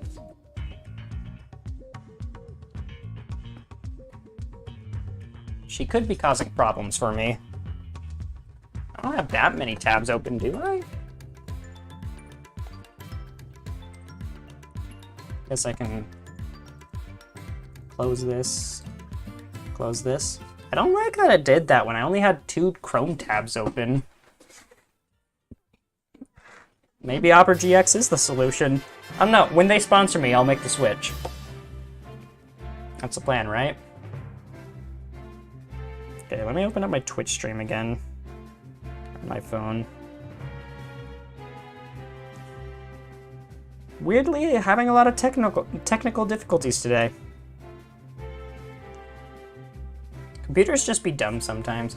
I mean, like, whenever a computer is dumb, I have to tell myself, it's incredible that we managed to, like, make rocks talk. Or at least communicate with each other, right? Because, like, at the end of the day, it's just a bunch of rocks that are hot, and somehow I can do this with it. It's magic. I think computers are magic. But yeah, I don't know. Crystals. Yeah, sure. Close enough. But it is annoying when the magic box that I am using to try to make money is not working anymore. Okay, Pichu. I feel like Pichu's appropriately ranked. Pichu can blow you up if you're not careful, but Pichu also can be blown up. Like, same thing with like Jigglypuff, right? Where this character is light. Pichu is like 8 or like 6 units lighter than Jigglypuff, which is a big deal. And so like Pichu is small and can struggle to get hit, but after their hurt box got nerfed, so that way their ears can actually be hit, Pichu is big enough that like you can hit them. And so, and like they're strong in certain circumstances but weak in others, and I think it's easy for them to get blown up as a result. Pichu overrated in Georgia? I can see that. Technically rocks are crystals. Yeah, no, like it's your college major. I mean, yeah, no, rocks are crystals. They're just differently arranged. Don't know why I tried counter picking Pokestop with him though. Wait, Pokestop? Like Pokemon Go? Pokemon Go to the polls? I don't know. Sorry. let's go back to the game. Falco. I think Falco is slightly underrated because I fight against a good Falco a lot and I get bodied a lot. But I feel like once I actually play Falco and get a better grasp of this character's strengths and weaknesses, I'll probably put Falco in just right. But I hate Falco a little bit, so I'm willing to put him in slightly underrated. And like Tilde does do really well with the characters, so like he's got good reps. And like Larry whenever he plays. Pokestop. Oh, they're an instant player. Okay. I don't know. I've never fought them. And Moogie's Falco makes me rage. Yeah, no, like Falco can just be really annoying to fight. Lucina? I would say Lucina is appropriately placed, like bottom of top tier. She's a good character. She does well, but she doesn't have anything like makes her really broken. Like, she has all the tools she needs to win, but not much more than that, right? That's what it feels like playing Lucina. Watch this cutscene combo until you can continue playing Falco. Yeah, and that tilts me, and maybe that's part of the reason why I struggle against Falco. Lucina just won Cascadia Clash, though. Yeah, no, which is why I say that, like, Lucina has all the tools to win, but not much more than that. She's a great character, but she's not broken in any way. She's just well-balanced. It's like a top tier can still win a B tier event. Like, Cascadia Clash was like a B tier, right? Lucina is the most Fundies character. I agree. I made Muji rage after killing him early with Bacon Down Smash. That would make everyone rage. Falco player's Mostrix. Sorry. I don't know what you're talking about. Sorry. You're gonna need to be more specific. Such a hype ledge trap superstar. Yeah. Young Link? Some people would put Young Link in slightly underrated. I haven't played the character. I'm gonna put him in just right. I feel like he's a good character. Very annoying to fight. I do not enjoy playing against Young Link, but I don't think he's got like anything that's like super broken about him, right? He's just good. His arrows are ridiculous. Okay, he does have things that are broken about him. Let me rephrase that. He's a very good character, but like most people know that he's a very good character. So like he belongs in the just right tier. Yeah? I feel like that's right. Ganon's probably in the just right tier of being a bad character. Like, if you space around Ganon's down B and side B, and then you just wait for the Ganon to use those moves, you can usually beat him. And then, yeah, he is the easiest character to edgeguard in this game. Even the character with bad recoveries, like Dr. Mario and Chrom, I still felt like it was easier to recover with them than I was expecting. With Ganon, that is not the case. Ganon will just die, unfortunately. And that holds the character back. Yeah, sure, he is strong. If he hits you, you die. But it's easy to play around Ganon. It's scary in bracket, but Mostrix of Meta and Smash and then Meta Fight. Yeah, I don't know Mostrix, so can't really say I know anything about the character. I went to school with a very good Young Link. Yeah, no, like, he's a good character. Young Link got a lot of reps, but none are insane reps, but the best Australia plays Toon Link. Oh, he plays Toon Link? I thought he played a Young Link.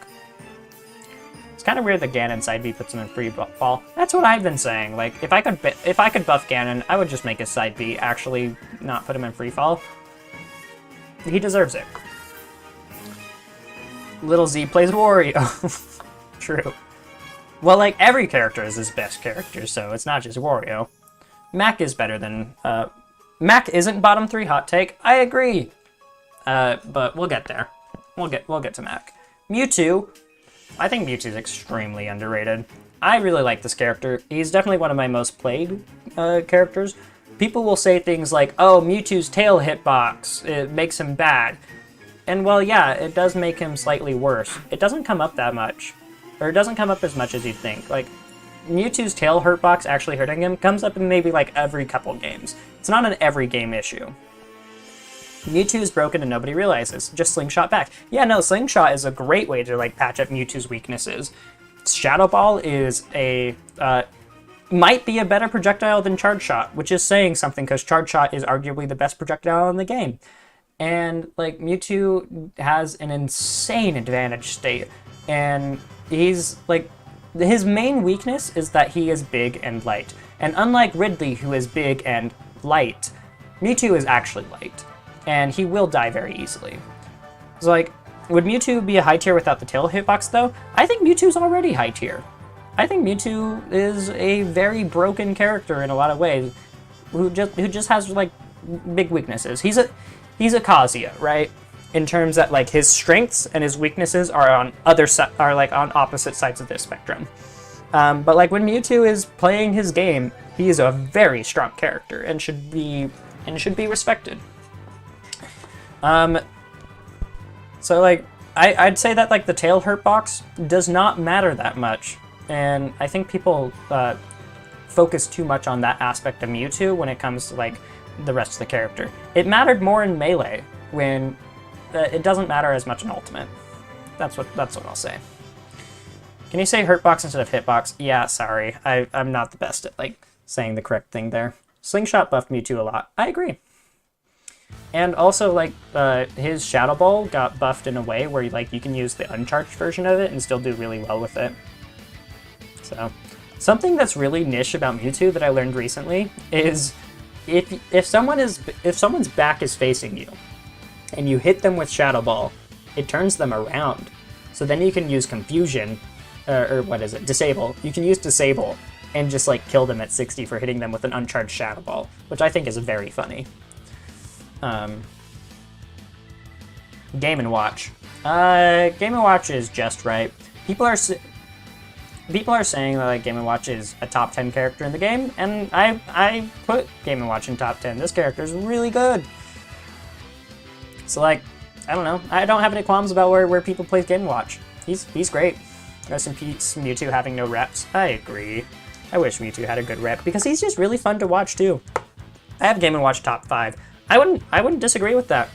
I think a lot of people do. He might be in my top 5, but I don't know. Need to play more characters before I say Game & Watch is top 5. But like he's around that range. So yeah. Don't really have much to say about Game & Watch. Like, I know Superstar's in my chat and wants me to say more, but like, I don't know. He's good. People know he's good. Mine goes Sonic, Steve, Joker, Game & Watch, Fox. He would be top 5 if Cloud and Aegis and ZSS weren't in this game. That's a small list. It sounds like top 5 material to me. Anyways, Pit. I think the Pits are slightly underrated. They've got... Are they extreme? If it weren't for Zachary placing top... Like, all my hot takes about this game aren't hot takes anymore because, like, people are starting to do well with these characters. Like, I've said Incin is high tier for a long time. I've said that the Pits are great characters for a long time. And now that people are, like, doing well with these characters, it's, like, no longer a hot take, which, yeah, I don't know, it's not the worst problem to have. But, like, I think these characters are good. They got multiple jumps, they got a great recovery, they got, like, an aerial shield, which is broken. They got great projectiles, they've got great combo game. Like, what do they not have? They got like that whole thing of like they're above average in like every single aspect of the game, which is very strong. They're not average characters, they're above average characters. So I think they're slightly underrated. Elite Smash Game & Watch will always use fire attack even if you can just weave it. Pit has exactly everything he needs to win, no more, no less. Yeah, no, like same thing as Lucina, right? Lucina has everything she needs to win, no more, no less. And I feel like the same way about the Pits, but yet people will put the Pits far lower than Lucina, and honestly, I think Pits are like Lucina tier. I don't know. My hot takes still get shit on. Seth is a low tier, fight me. I wouldn't call him low tier, but I have been saying Seth is mid ever since he came out, so. Pit is not above average in every aspect, except Lucina leans harder into the traits valued by the meta. That's valid, and I do think like her disjoints are definitely better than the Pits, but I still think that the Pits have more aspects to them that are like that can be better than Lucina. Like, aerial shield is broken. That is a very strong thing. So like, I think that they're good characters and are slept on, even more than like than like people think they are. Pits don't have any stupid jump like most of the top tiers, so people see that and see them as mid. I still think that like the Pits are good characters.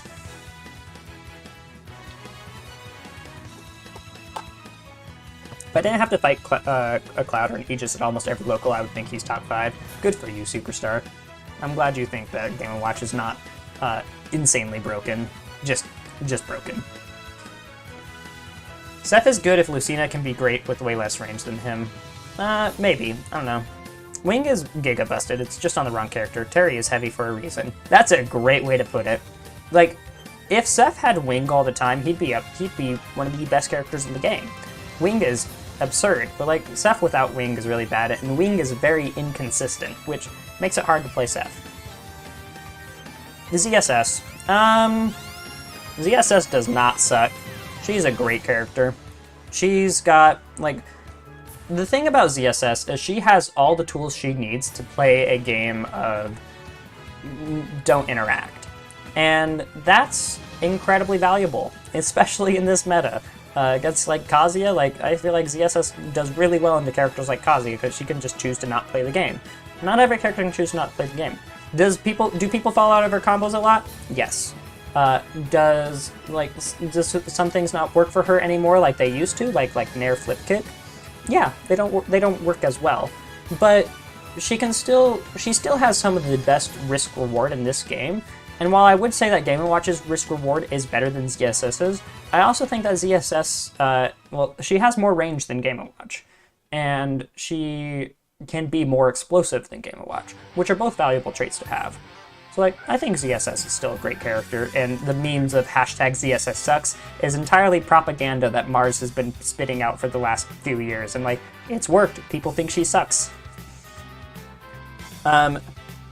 ZSS is underrated by Mars, correctly rated by everyone else. Yeah, right? Like, if you're not like a, just quoting Mars one for one, like, I don't know. She's still a great character. It's funny to say ZSS sucks. I say ZSS sucks. But she's still a good character. And, like, Mars top 8 at a recent tournament. What was it, SmashCon? With ZSS. Like, she's still good. Wario. Gluttony just won a super major with Wario, so, like, is Wario underrated? I still think Wario is appropriately placed. Wario has some really tough matchups, but, like, Gluttony is just him. I don't know how else to say it. Gluttony makes Wario look really good. Wario is perfectly rated. Yeah, like, no, like, I don't know, if Gluttony were not in this, if Gluttony did not play Wario, he'd be, like, overrated, but I don't know. Like, the thing about Wario that always surprises me is, like, on paper, this character should suck. He's got tiny hitboxes, for, like, fair and back air and stuff. He's got fantastic air drift. But, like, Gluttony has shown us that this character can do some really broken things. So, like, I don't know. I would say Wario sucks if it weren't for Gluttony, but, like, Gluttony has proven me wrong. This character's great. Gluto is just better. He is. Snake.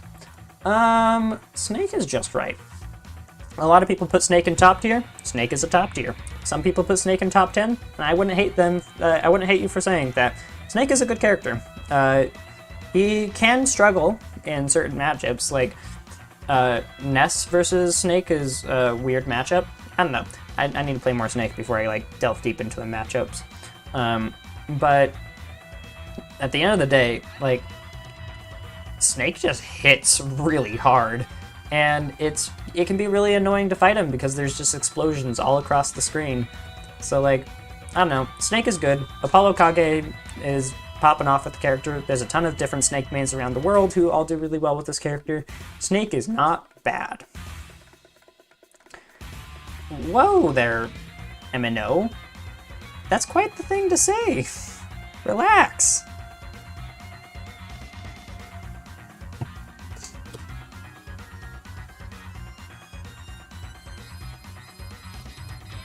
It's just a game. Ike. Ike is just right now. At the beginning of Ultimate, people were like, oh, Ike is busted. But, like, is he really? Ike can be good. You can win games with Ike for sure. But he can be kind of one-dimensional. And that is his downfall, is his one-dimensional game plan can't really hold him back. He was busted at the time. Yeah, when people were bad at the game. That's why Marth was, like, super bad at the beginning of Ultimate. Like, you know, he also got buffed. But, like, Ike was really good when people were bad at spacing their moves, and Ike could really punish you for that. And, like, Nair into up air was just consistent.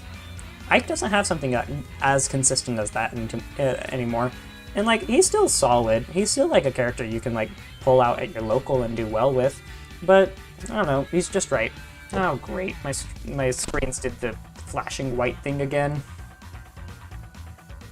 Well, I mean, it still says you guys are here, so we move. Now that everyone got better at the game, I think Game & Watch Ike is even. I mean, they do, like, Ike hits hard, and he has a good sword, like, he does get edge guarded by Game & Watch. I don't know. The anti-Ike tech everyone has access to. Parrying! Yeah, no, and as people get better at parrying, it's definitely a lot harder for Ike. I mean, I think that, like, Ike Game & Watch is still a bad matchup for Game & Watch, but I do believe Game & Watch has the tools to make it an even matchup. So, like, I agree with that. Ike has the frame data of Sephiroth, but with the range of Link. It's not enough. He does not have the frame data of Sephiroth. His moves are way faster than Seph's. Pokemon Trainer. I think a lot of people's opinions of Pokemon Trainer have fallen, and I think that is bad. Pokemon Trainer is still a fantastic character, and so I think Pokemon Trainer, you can still do incredible things with this character, and Pokemon Trainer deserves to be in the slightly underrated tier. Like all the Pokemon are really good, and like even Charizard, and like I don't know. I've seen Pokemon Trainer do some really disgusting things, and the thing about Pokemon Trainer is they're the kind of character that will be good no matter how the meta shifts. And isn't that a valuable trait to have? I don't know. I just really like... You just have to know how to play 3 characters, which is kind of hard. Yeah, but like I've played 17 characters so far. It's not... I don't know. Characters in Smash Bros. Aren't extremely complicated compared to other fighting games at the end of the day.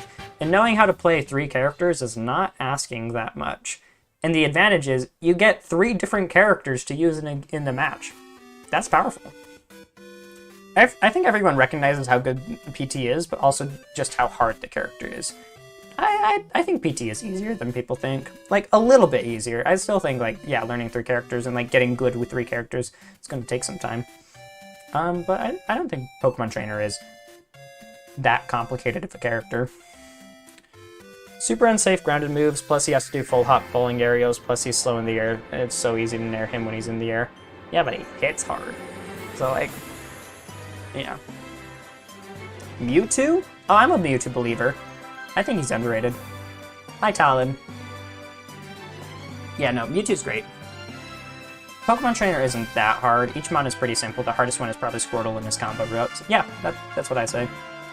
Why the characters that that I love are considered lackluster, like Banjo and Sephiroth? Prove us wrong. Start doing well with them, and then we'll start saying that they're mid tier. Game & Watch is so early. He loses every matchup. Mewtwo hater clocking in for duty. There are Mewtwo haters, but like not for me. I'm a Mewtwo believer, and I play a decent enough of Mewtwo to like have like a decent opinion on him. Some of these characters I have bad opinions on, just from like inexperience. But nah, Mewtwo's broken. Disagree. Diddy Kong. Diddy Kong is appropriately ranked by most people. Diddy Kong is broken, but like not Omega broken. He's just very good. Diddy struggles sometimes. Like he can struggle to get kills, and that does matter. Like Banana is crazy. Yeah, most people recognize Diddy's a good character. Don't really have much to say. Lucas. I have no idea what to think of Lucas. I just, he's just one of those characters that I need to get my hands on to like formulate a good opinion on him. And the thing about Lucas is just like, I don't know.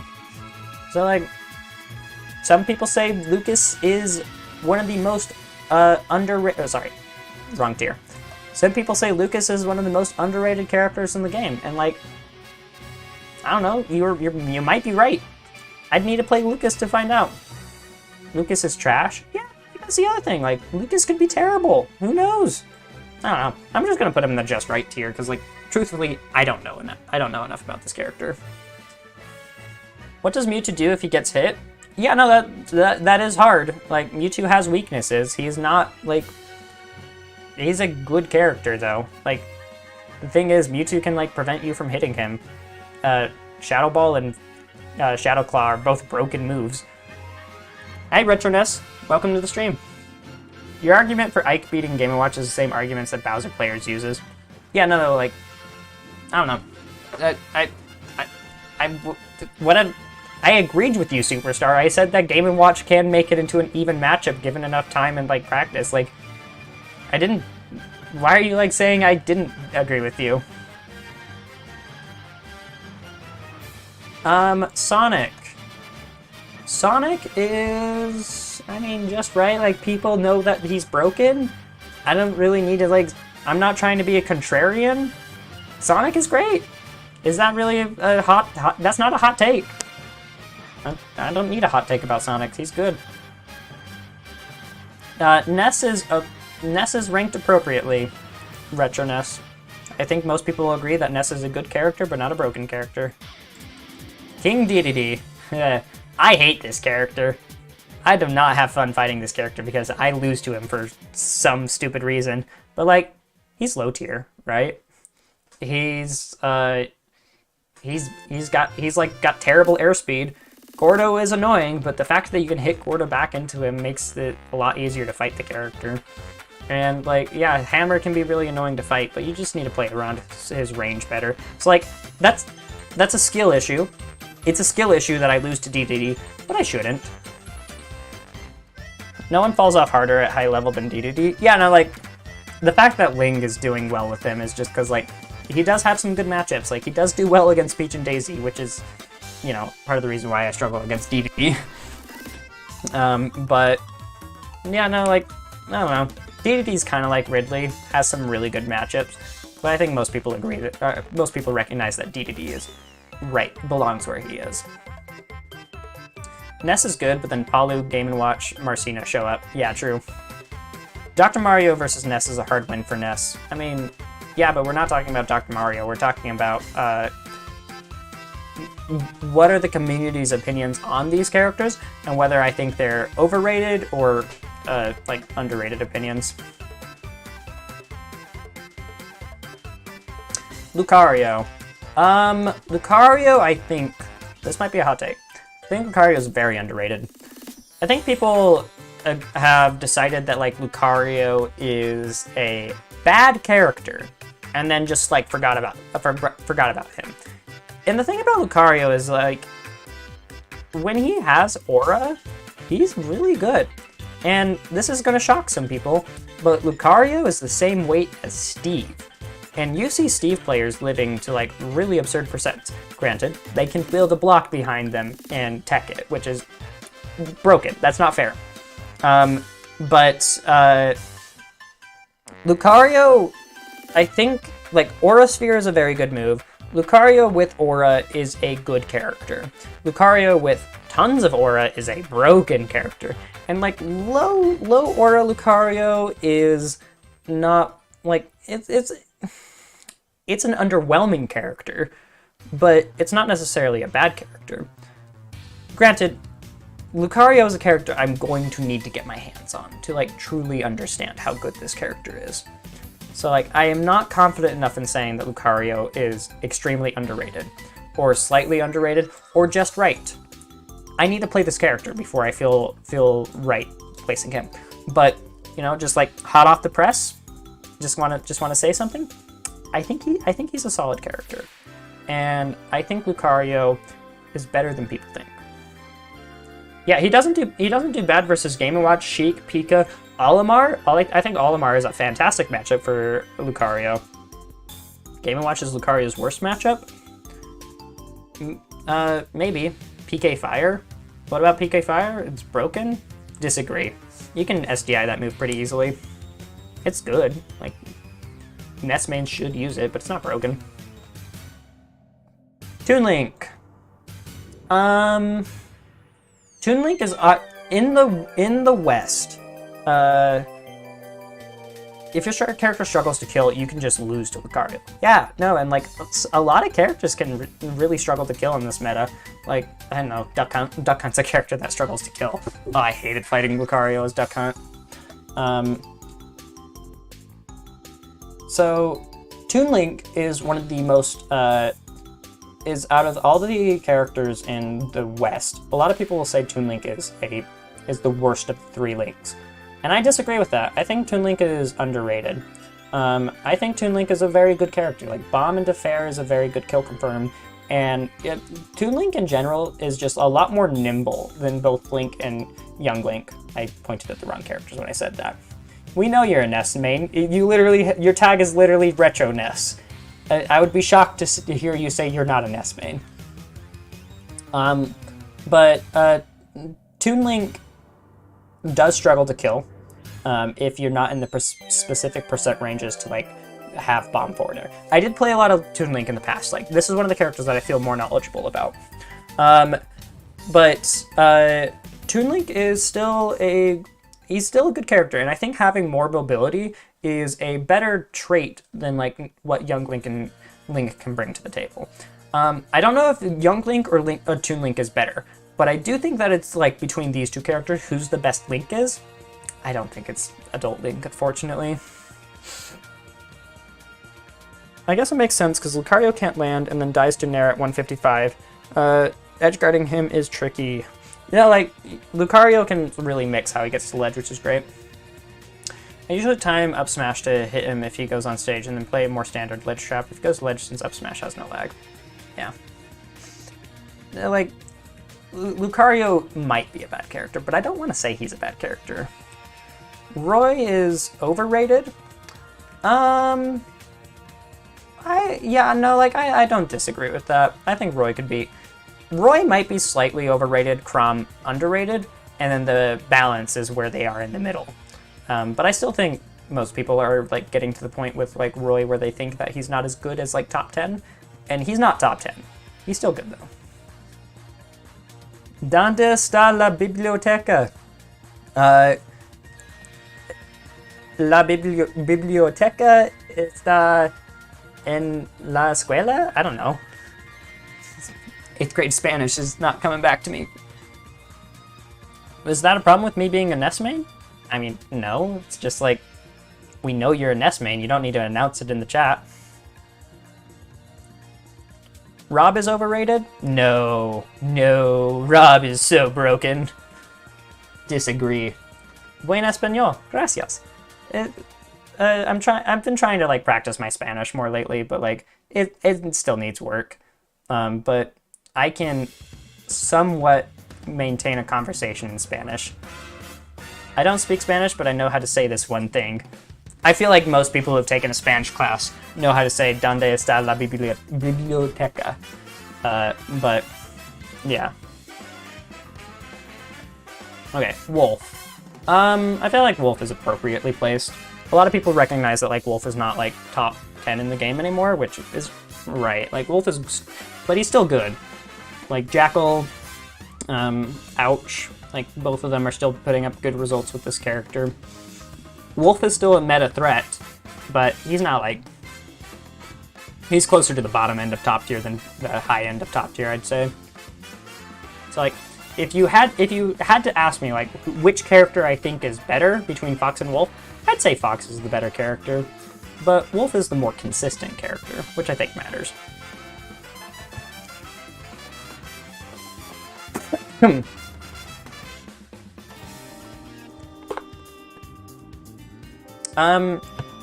Only Game & Watch and R.O.B players don't think R.O.B is top tier. True!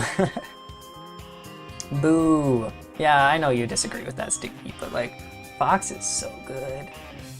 Wolf feels consistent until you fight a heavy, then it's a coin flip. That's fair. Villager. Villager... I don't know. Most people agree that Villager is bad, and I agree with them. Villager is in the wrong game. Put him back in Smash 4 where he belongs. I don't know. Like, maybe I'll play Villager and maybe I'll find out that like Villager's better than we think.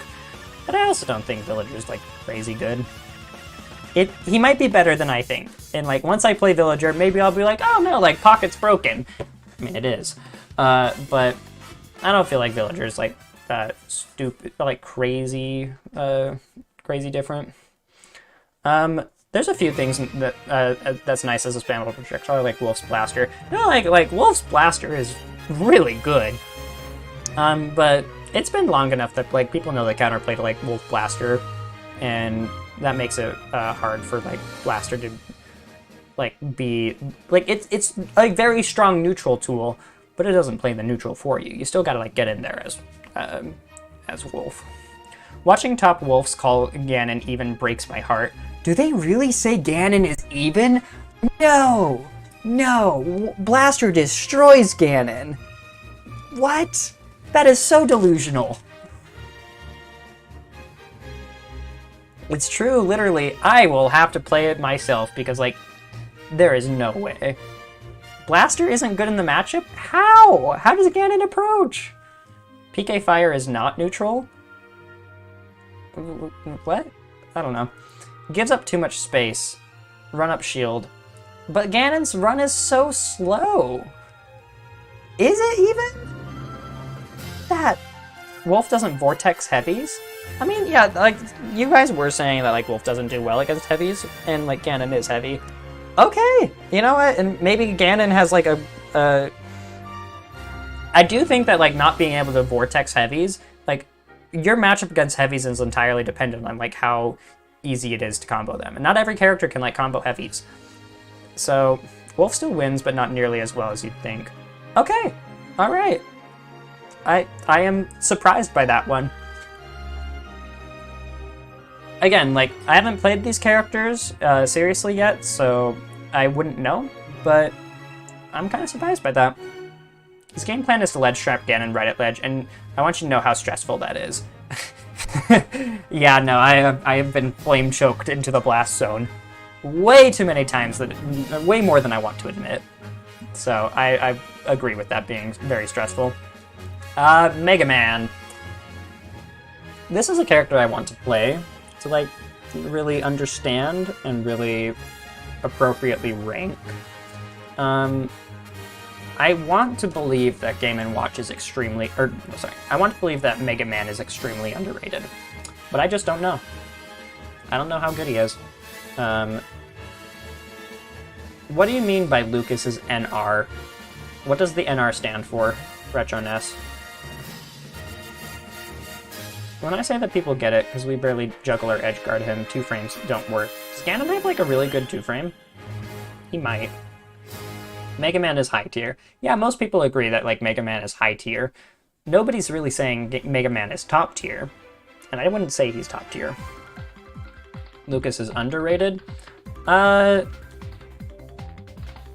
don't disagree with that opinion, but I am not knowledgeable enough on Lucas to like say otherwise. I would say Mega Man probably appropriately ranked being in high tier, but I'll need to play the character to like truly understand. Wii Fit Trainer. Weird character. Deep breathing is really good. But I would say that Wii Fit is probably appropriately ranked at being like somewhere between mid tier and high tier.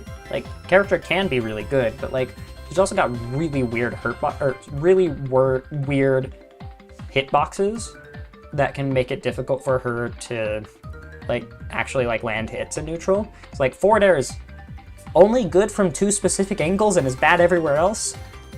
I don't know. I'd say she's probably good, but I don't know. I feel like most people put her in the right spot. I feel like Wii Fit Trainer is slightly underrated, but not by much. Yeah, like people know she can blow you up I feel like people appropriately place her, but Ganon has one of the best ledge hangs. Okay, that's cool. That's good to know. Wii Fit Trainer is high mid. Yeah, like somewhere between like mid and high tier, right? Rosalina and Luma. Now that DeBuzz is popping off with this character, do I want to say that she's slightly underrated and that she's better than people think? No, I think DeBuzz is just built different.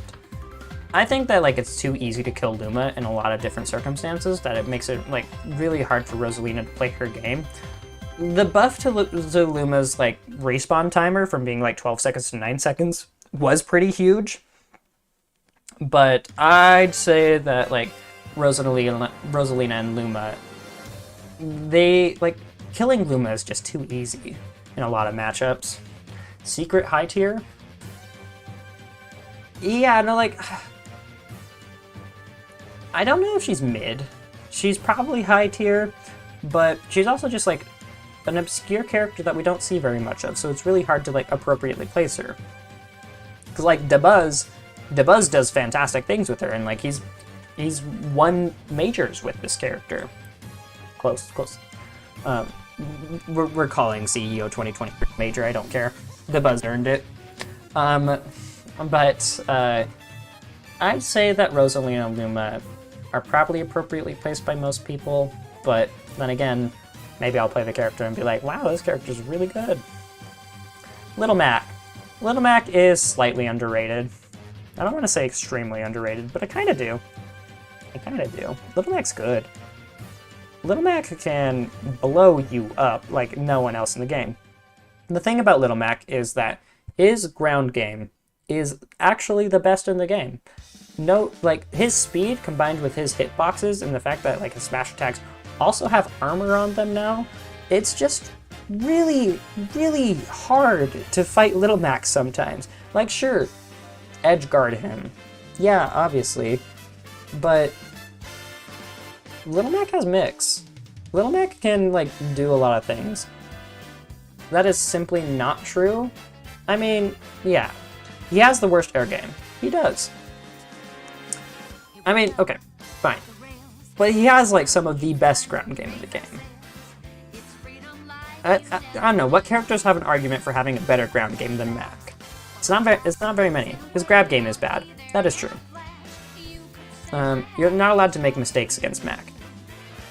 Frame 3 FB is, you know, tied for best in the game. Doesn't have the best range, but it's really good. Kazuya? Okay, fair. Kazuya does have a really good ground game. Not Game & Watch. I don't think Game & Watch has a better ground game than Mac. Min? Sure. Lucas is underrated, my friend, he says. I already responded to, like, talking about Lucas. I just said I'm not, like, I'm just leaving him there because, like, I haven't played the character. Literally most top tiers. Okay. I still think that Little Mac has, like, a really, really good, like, ground game. And it makes, and, like, I think what Square said earlier about, like, Little Mac being a character that you just can't make mistakes against is really strong. The thing about Little Mac, though, is he's also a little more difficult to edgeguard than we think. And I think that with Peanut pushing the character, we will see the potential for Little Mac to do, like, I think Little Mac has potential to be, like, a good mid-tier. He might get to the point of being a high mid-tier. He's not bottom 3 in this game, is my opinion on Mac. Very scary, don't get me wrong, and there are things about it that other characters can envy, but the lack of useful aerials does impact his ground game. And him having a bad grab does matter too. But, I mean, like, shielding, it feels like, anytime you shield against Little Mac, it feels like you lost. So, if it's just grounded moves, there's a real argument. And that's what I'm trying to get at, is just, like, if you're both on the ground and Little Mac is the one winning. Like, no platforms, it's obviously really difficult, but, like, if you don't counterpick Mac to a stage without platforms, so. But aerials contribute to ground game. That's fair. Alright, Talon, I get it. You're just listing every character in the game.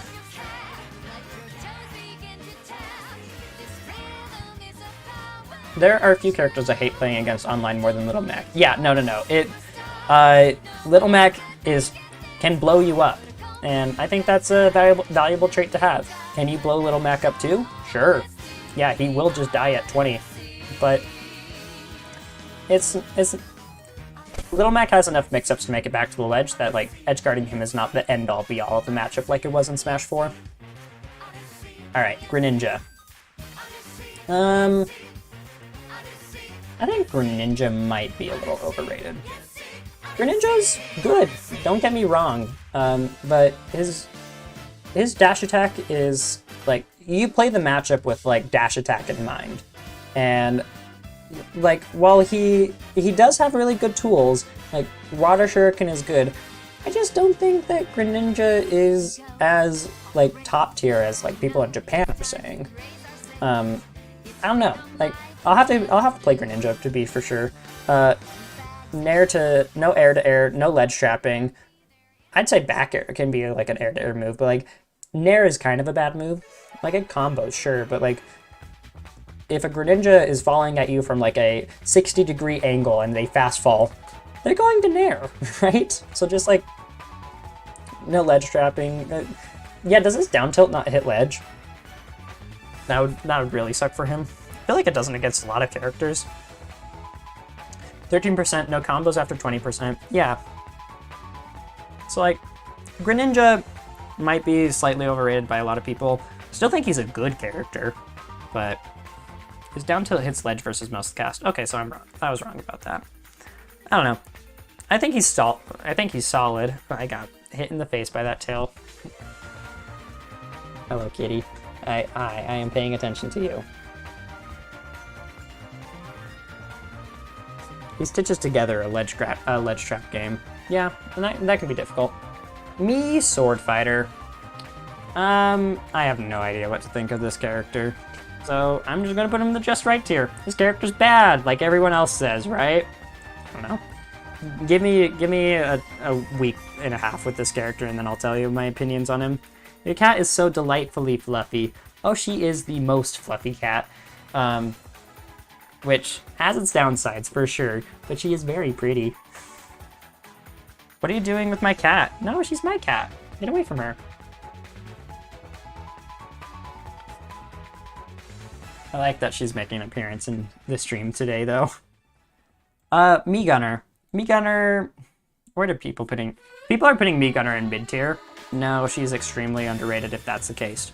I don't know if people are putting Mii Gunner in mid-tier, though. Like, I gotta hear chat's opinion on, like, where they would put Mii Gunner. Because, like, if people are putting Mii Gunner in high tier, I'd say that's right. I'd say she's slightly underrated in that case. You don't know the downsides of fluffy cats until you get a black cat. Yeah, Mii Gunner is aight. I mean, I think they're solid. They're definitely broken online. Like, online buffs Mii Gunner better than any other character in the game, except maybe Sonic. But, like, in person, I could see, like, Mii Gunner being okay. I think they're, like, high tier. I don't know if I would ever say top tier. But, like, it just depends. Like, where are people putting Mii Gunner? And I'll say slightly underrated, because I know, like, a lot of people put Mii Gunner in mid-tier. I don't think that's true. I think Mii Gunner is at least high tier. Pollutina. Pollutina, in today's meta, underrated. I think she's still a very good character, and you can still do very well with her, as we have seen with multiple Pollu mains. I don't think she's, like, broken or anything, but she's still top tier. She didn't really... She's just been... Mii Gunner high tier is a crazy take. I don't know, Capitancito's been doing so well with the character, like, is it really that crazy of a take to say that she's high tier? She's also a character, like, I need to get my hands on. Like, the Miis are the characters I've had the least amount of experience with, so, like, I don't disagree with that. But, in my opinion, most characters without much results this late into the meta are likely bad. Yeah, but Mii Gunner is getting results. So, like, and, like, you can't really say that when, like, Incin... If you were streaming a recording that is still happening in the background, whenever you're ready, you can relaunch the application. I mean, it says I'm still streaming, so... We're gonna keep streaming. Click the OK button to end the stream. Alright. Why is it on top of my stream now? This guy didn't come out of nowhere. No, he didn't. Can I get rid of the stupid notification? Is that just going to be in front of my screen? Okay, there we go. I moved it. That's annoying. SkyJ didn't come out of nowhere, for sure. Like, no, he's been doing well with Incin for a very long time. But like, people still thought that Incin was mid-tier until SkyJ, you know, top 8'd a major with him. And then also, like, did really well at Summit. I believe in other characters' potential to be, to, like, become good still this late into the meta. Like, I still believe in a lot of characters. Let's see, where did I... Okay. Pac-Man, just right. Like, a lot of people agree that Pac-Man is very good. Pac-Man is not broken, he is just good. And I don't disagree, I don't think people disagree with that. I don't know most of the characters with no results do have people pushing them. I mean, Doc is a good example of this. Doc in the last couple of weeks has gotten like a lot of like attention. Capitancito played him against Light. Then you have Hazard placing third or fourth in Coin Box. And so like Doc is a character that like people are like trying out and like are doing well with now. Is he still a bad character? Probably, but he's a decent enough character. Ultimate meta is nowhere near solved yet. Plenty of characters have potential to be great with time. Yeah, no, this game is just way too big to be solved. I mean, look at Melee. Melee, significantly smaller game. For the last 20 years, they have only focused on like 7 characters. And then Yoshi pops up. Like, people have known about Amsa for years, but now Yoshi is like arguably like shifting the meta. And like, I think the same thing can happen with Ultimate. So, I've been trying to wait until I finished this list, but I gotta go to the bathroom. So, I'm gonna put the stream on hold for a bit. I would switch it to my Will Be Back screen, but like, the Streamlabs crashed. So, hopefully it doesn't crash again while I'm in the bathroom. So, I'll be back in just a minute. So.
Okay, I am back.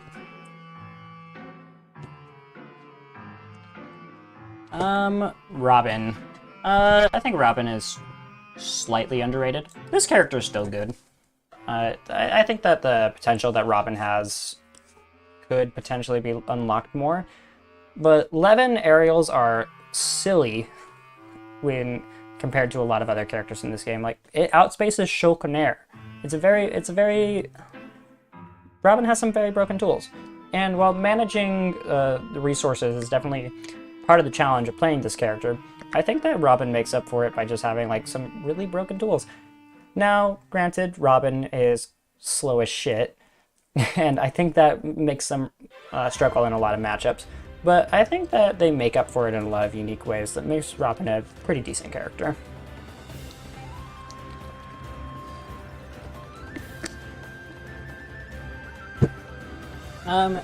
Bowser Jr.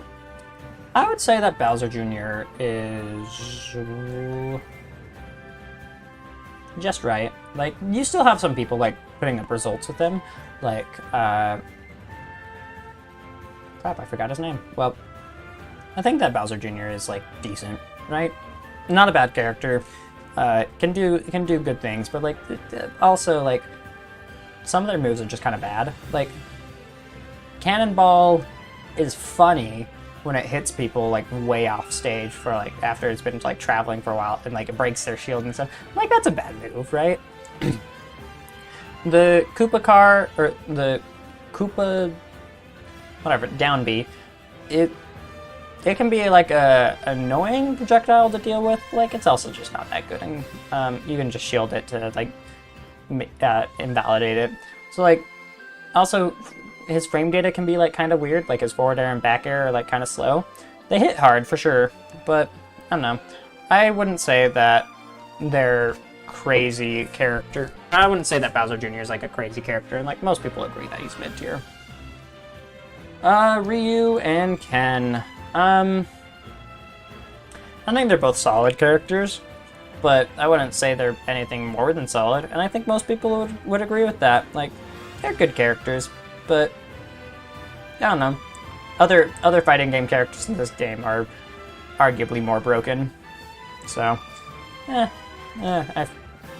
don't know. I feel like most people agree with that. Cloud. Cloud is very good. Spargo is also very good. Is Cloud overrated for how good he is? I wouldn't say so. I say Cloud is pretty great. That's fair. I strongly doubt we'll see Little Mac in mid-tier no matter how much time passes, but I think the characters with high skill floors have a lot more potential. Sheik, Shulk, Greninja, maybe Bayo. Did I miss some comments? Didn't say it was solved, but things are definitely solidifying. Okay, in terms of like, yeah.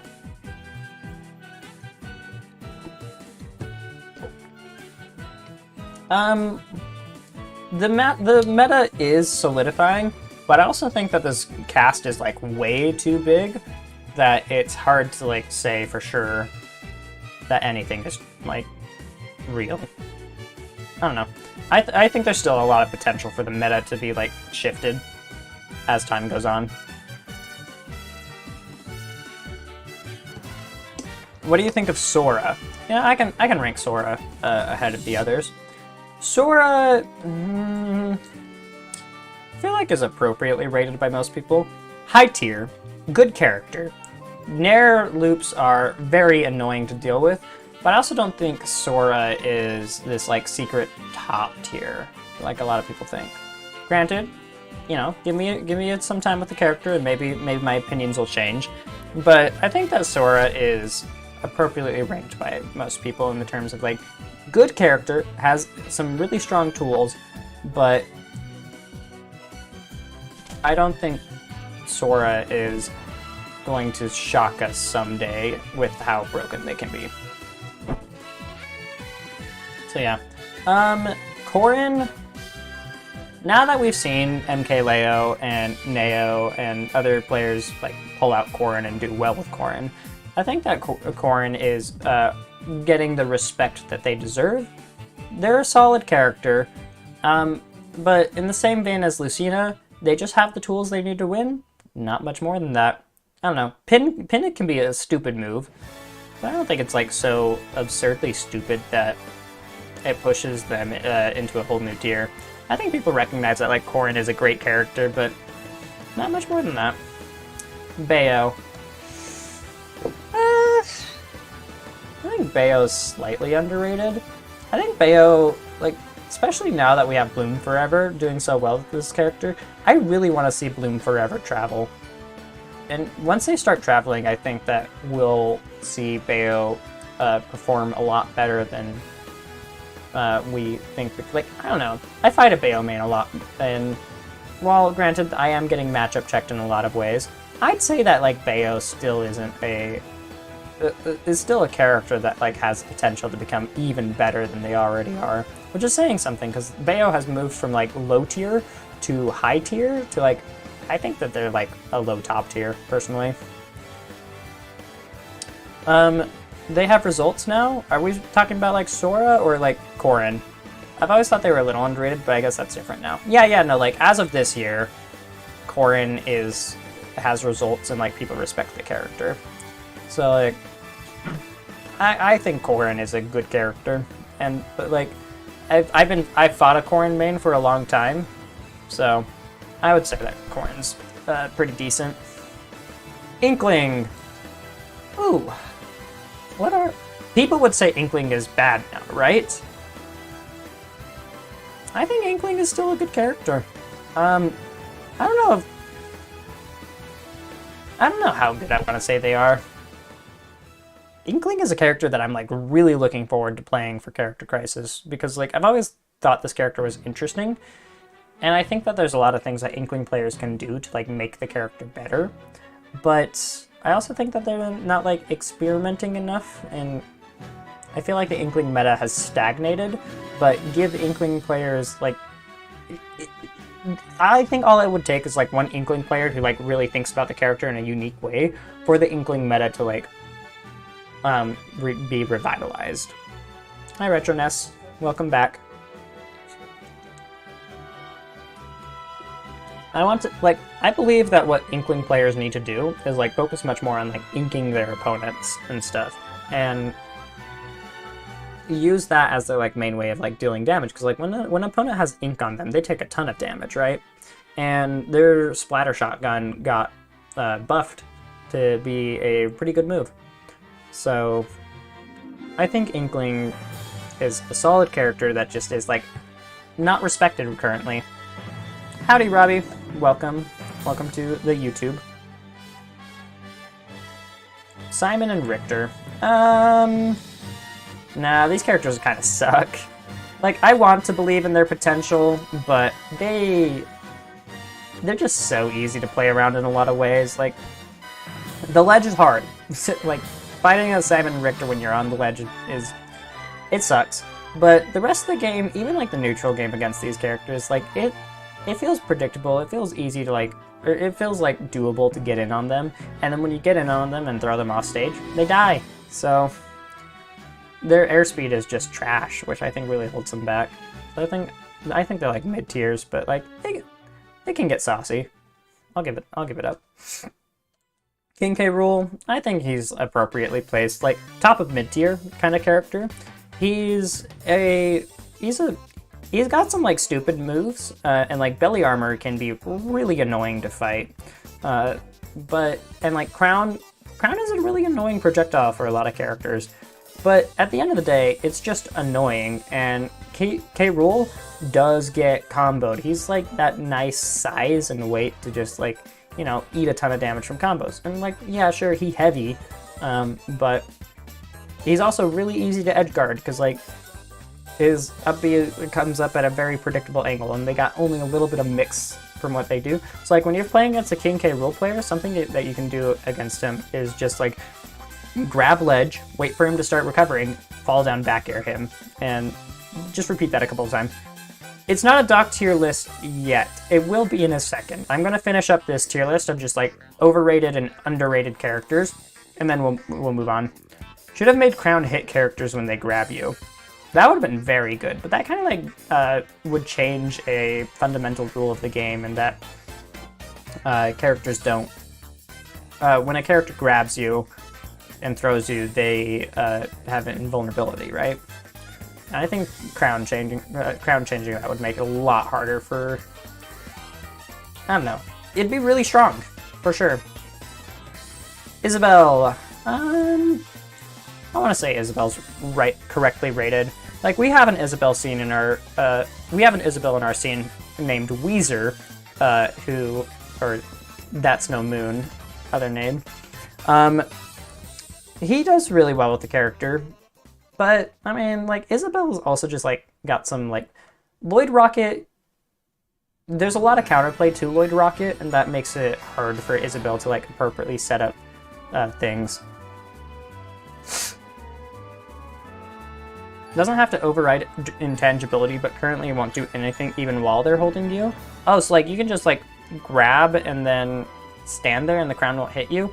That kind of sucks for K-Rool. Like if they had to actually like time the intangibility to like beat crown, then like sure, I'd agree with that. But if they don't have to time it and they can just like hold K-Rool and the crown will come back to him, then that's pretty bad for K-Rool. He doesn't deserve that. Vote for Weezer. Vote for Weezer for high rollers.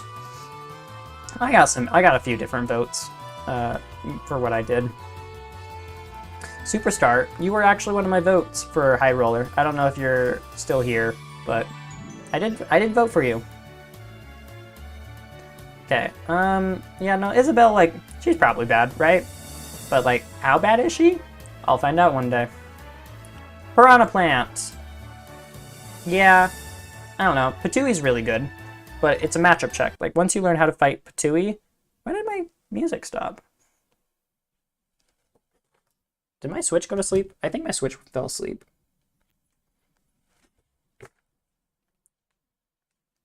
Hold on. Let me turn it back on.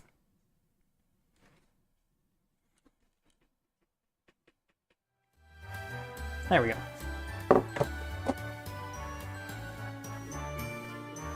Okay, so, Piranha Plant. I think the character is, like, weird.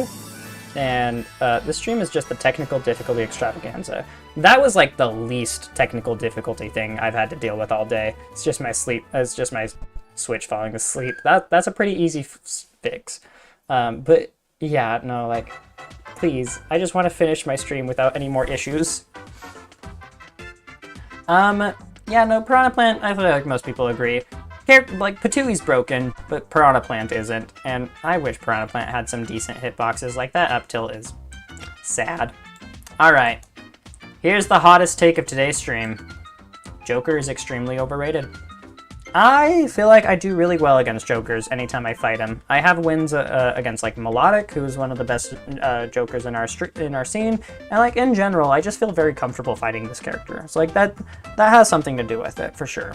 I know you disagree with me, Sticky, but I think that, like, the thing about Joker is Arsene is so central to this character that if anytime they get Arsene, you can deny them using Arsene in effective ways, then you win the matchup.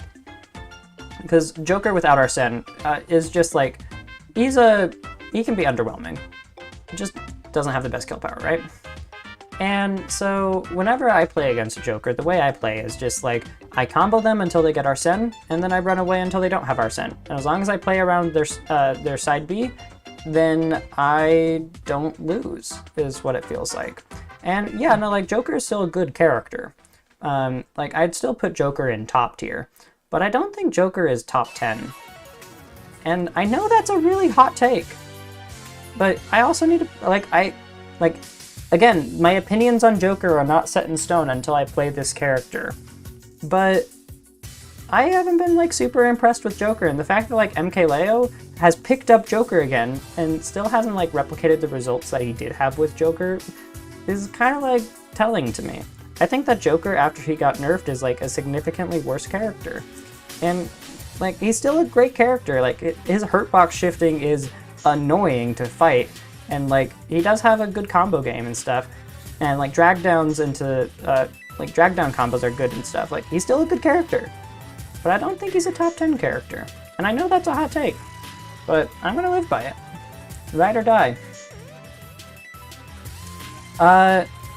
Hero. I think Hero is appropriately placed by most people, in that being that like most people agree that Hero is hard to place. You know, just menu is just a weird move. And when Hero has all the buffs in the world, he's the best character in the game. But he can also just like hocus pocus into Kamikaze and just die. So like, I don't know. Hero's a weird character. It's really hard to put him on a tier list. I don't think he's top tier. I think yeah, he can be high tier because like Bounce beats characters, and Bounce is a very consistent power up to get when you need it. So I think Hero is a solid character, but I don't know. Nothing about him like makes me feel like he's overrated or underrated. Banjo and Kazooie. I think that they are low tier and that they deserve to be low tier. I don't know. I haven't been very impressed by anything Banjo can do. Like, maybe I'll play Banjo and maybe I'll learn that this character has like some like hidden unexplored potential that is just waiting to be untapped, but nothing about the character has really made me feel like Banjo is this like crazy broken character. He just feels awkward. And don't tell Jota. Yeah. I mean, like, Banjo mains think highly of the character, which makes me feel like give me some time with the character and I'll feel and I will feel better. But I don't know. I think they're underrated, but I'm biased for previously stated reasons. Against Hero or Banjo? Is it? Oh, it's because you lose to a Banjo main at your local a lot. Yeah, no, like the Banjo main at our local, I've beaten him with two different characters. I've beaten him when I was playing Daisy, and I've beaten him when I was playing Steve. Which, like, yeah, of course, those are both like top tiers fighting Banjo. So, like, that's part of the reason why I don't think Banjo's very good. But yeah, I don't know. I feel like it's easy to play around a lot of his stuff. So we'll see. Banjo's a character I'll have to play. Terry. I want to say Terry is broken because I still think he's super broken. I think he might be better than Kazuya. Might be. But I would say that Terry is appropriately ranked for the most part. He does have a really bad recovery, and not snapping ledge sucks. But I also just hate Terry, and I want to say that, like, nah, Terry's Omega broken, and, like, nobody knows it, but, like, nah, he's just good. I will say that, like, Spark has, like, really inspired me on, like, the potential that Terry has for, like, combo game. Spark is a Utah Terry main. But at the end of the day, I still think that, like, Terry is, he's got some pretty big flaws that can hold him back. Granted, I'm not good at exploiting those flaws, so that's my problem. Byleth. People say Byleth is, like, a high tier, and I agree with that. Byleth is good. MKLeo has shown us that Byleth can win majors and stuff, and, like, and do great things. But I also don't think that, like, Byleth has, like, untapped potential. Like, now that, like, MKLeo has, like, shown us what this character can do, I feel like we all understand, like, what Byleth is capable of, and Byleth can do some really stupid stuff. But, I don't know. We all still feel like Byleth is just high tier and nothing more, right? Min Min. Min Min is a great character, and I think most people feel that way. She's just really hard to fight. Like, yeah, edgeguard her, lol, but it's not that easy, and getting in on Min Min just can be so frustrating that, like, it's so easy to tilt against Min Min and then just lose the matchup. So, like, I don't know. Min Min's good. No surprise there. Byleth is a heavy that trades weight for range. Very Ridley-like. Yeah. How do you feel about Debuzz saying Min Min is a noob check? I absolutely agree with him, and I feel like a noob. So, like, whenever I fight Min Min, I lose. It's just like, yeah, no, like, recently I fought as Meta Knight against Min Min, which is a very good matchup for Meta Knight, but I wasn't able to, like, capitalize on it, and that was just because, like, I was getting noob checked. Like, I don't know. I don't think Min Min is a character that should do extremely well at the top level, because like once people like theorycraft like a good game plan against Min Min and like do well against her, you can do well against her. Like Speedy Blue Dude, our resident, one of our resident Min Min mains, he fought Ling, the Peach player, and he was completely surprised at how Ling played the matchup, because Ling played the matchup unlike any other Daisy player he had fought before, and he made the matchup hard for Min Min. The secret was just like float really high up there, so like Min Min would have to like double jump to like try to fight him, and like yeah, so like when people like actually think about the matchup and like formulate game plans on like how to fight Min Min, she's not as hard anymore, but noobs don't do that. Noobs just run in, and when you run in, you die. So yeah, no, it's a noob check for sure. Sephiroth. All right. I think Seph is probably slightly overrated. I don't want to say like extremely overrated. Well, I put Seph in mid tier. I don't know. I'm just gonna send it.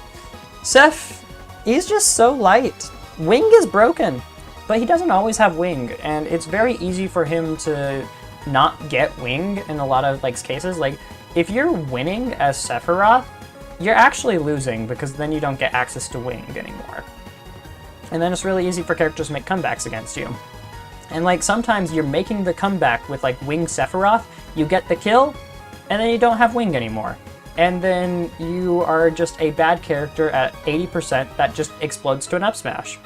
And it's also really hard to space his moves. Like if you throw out a back air at the wrong timing, your move just doesn't come out, the opponent runs at you, and then they can hit you for it. And like his out of shield game, it is better than Shulk's, I'll give him that.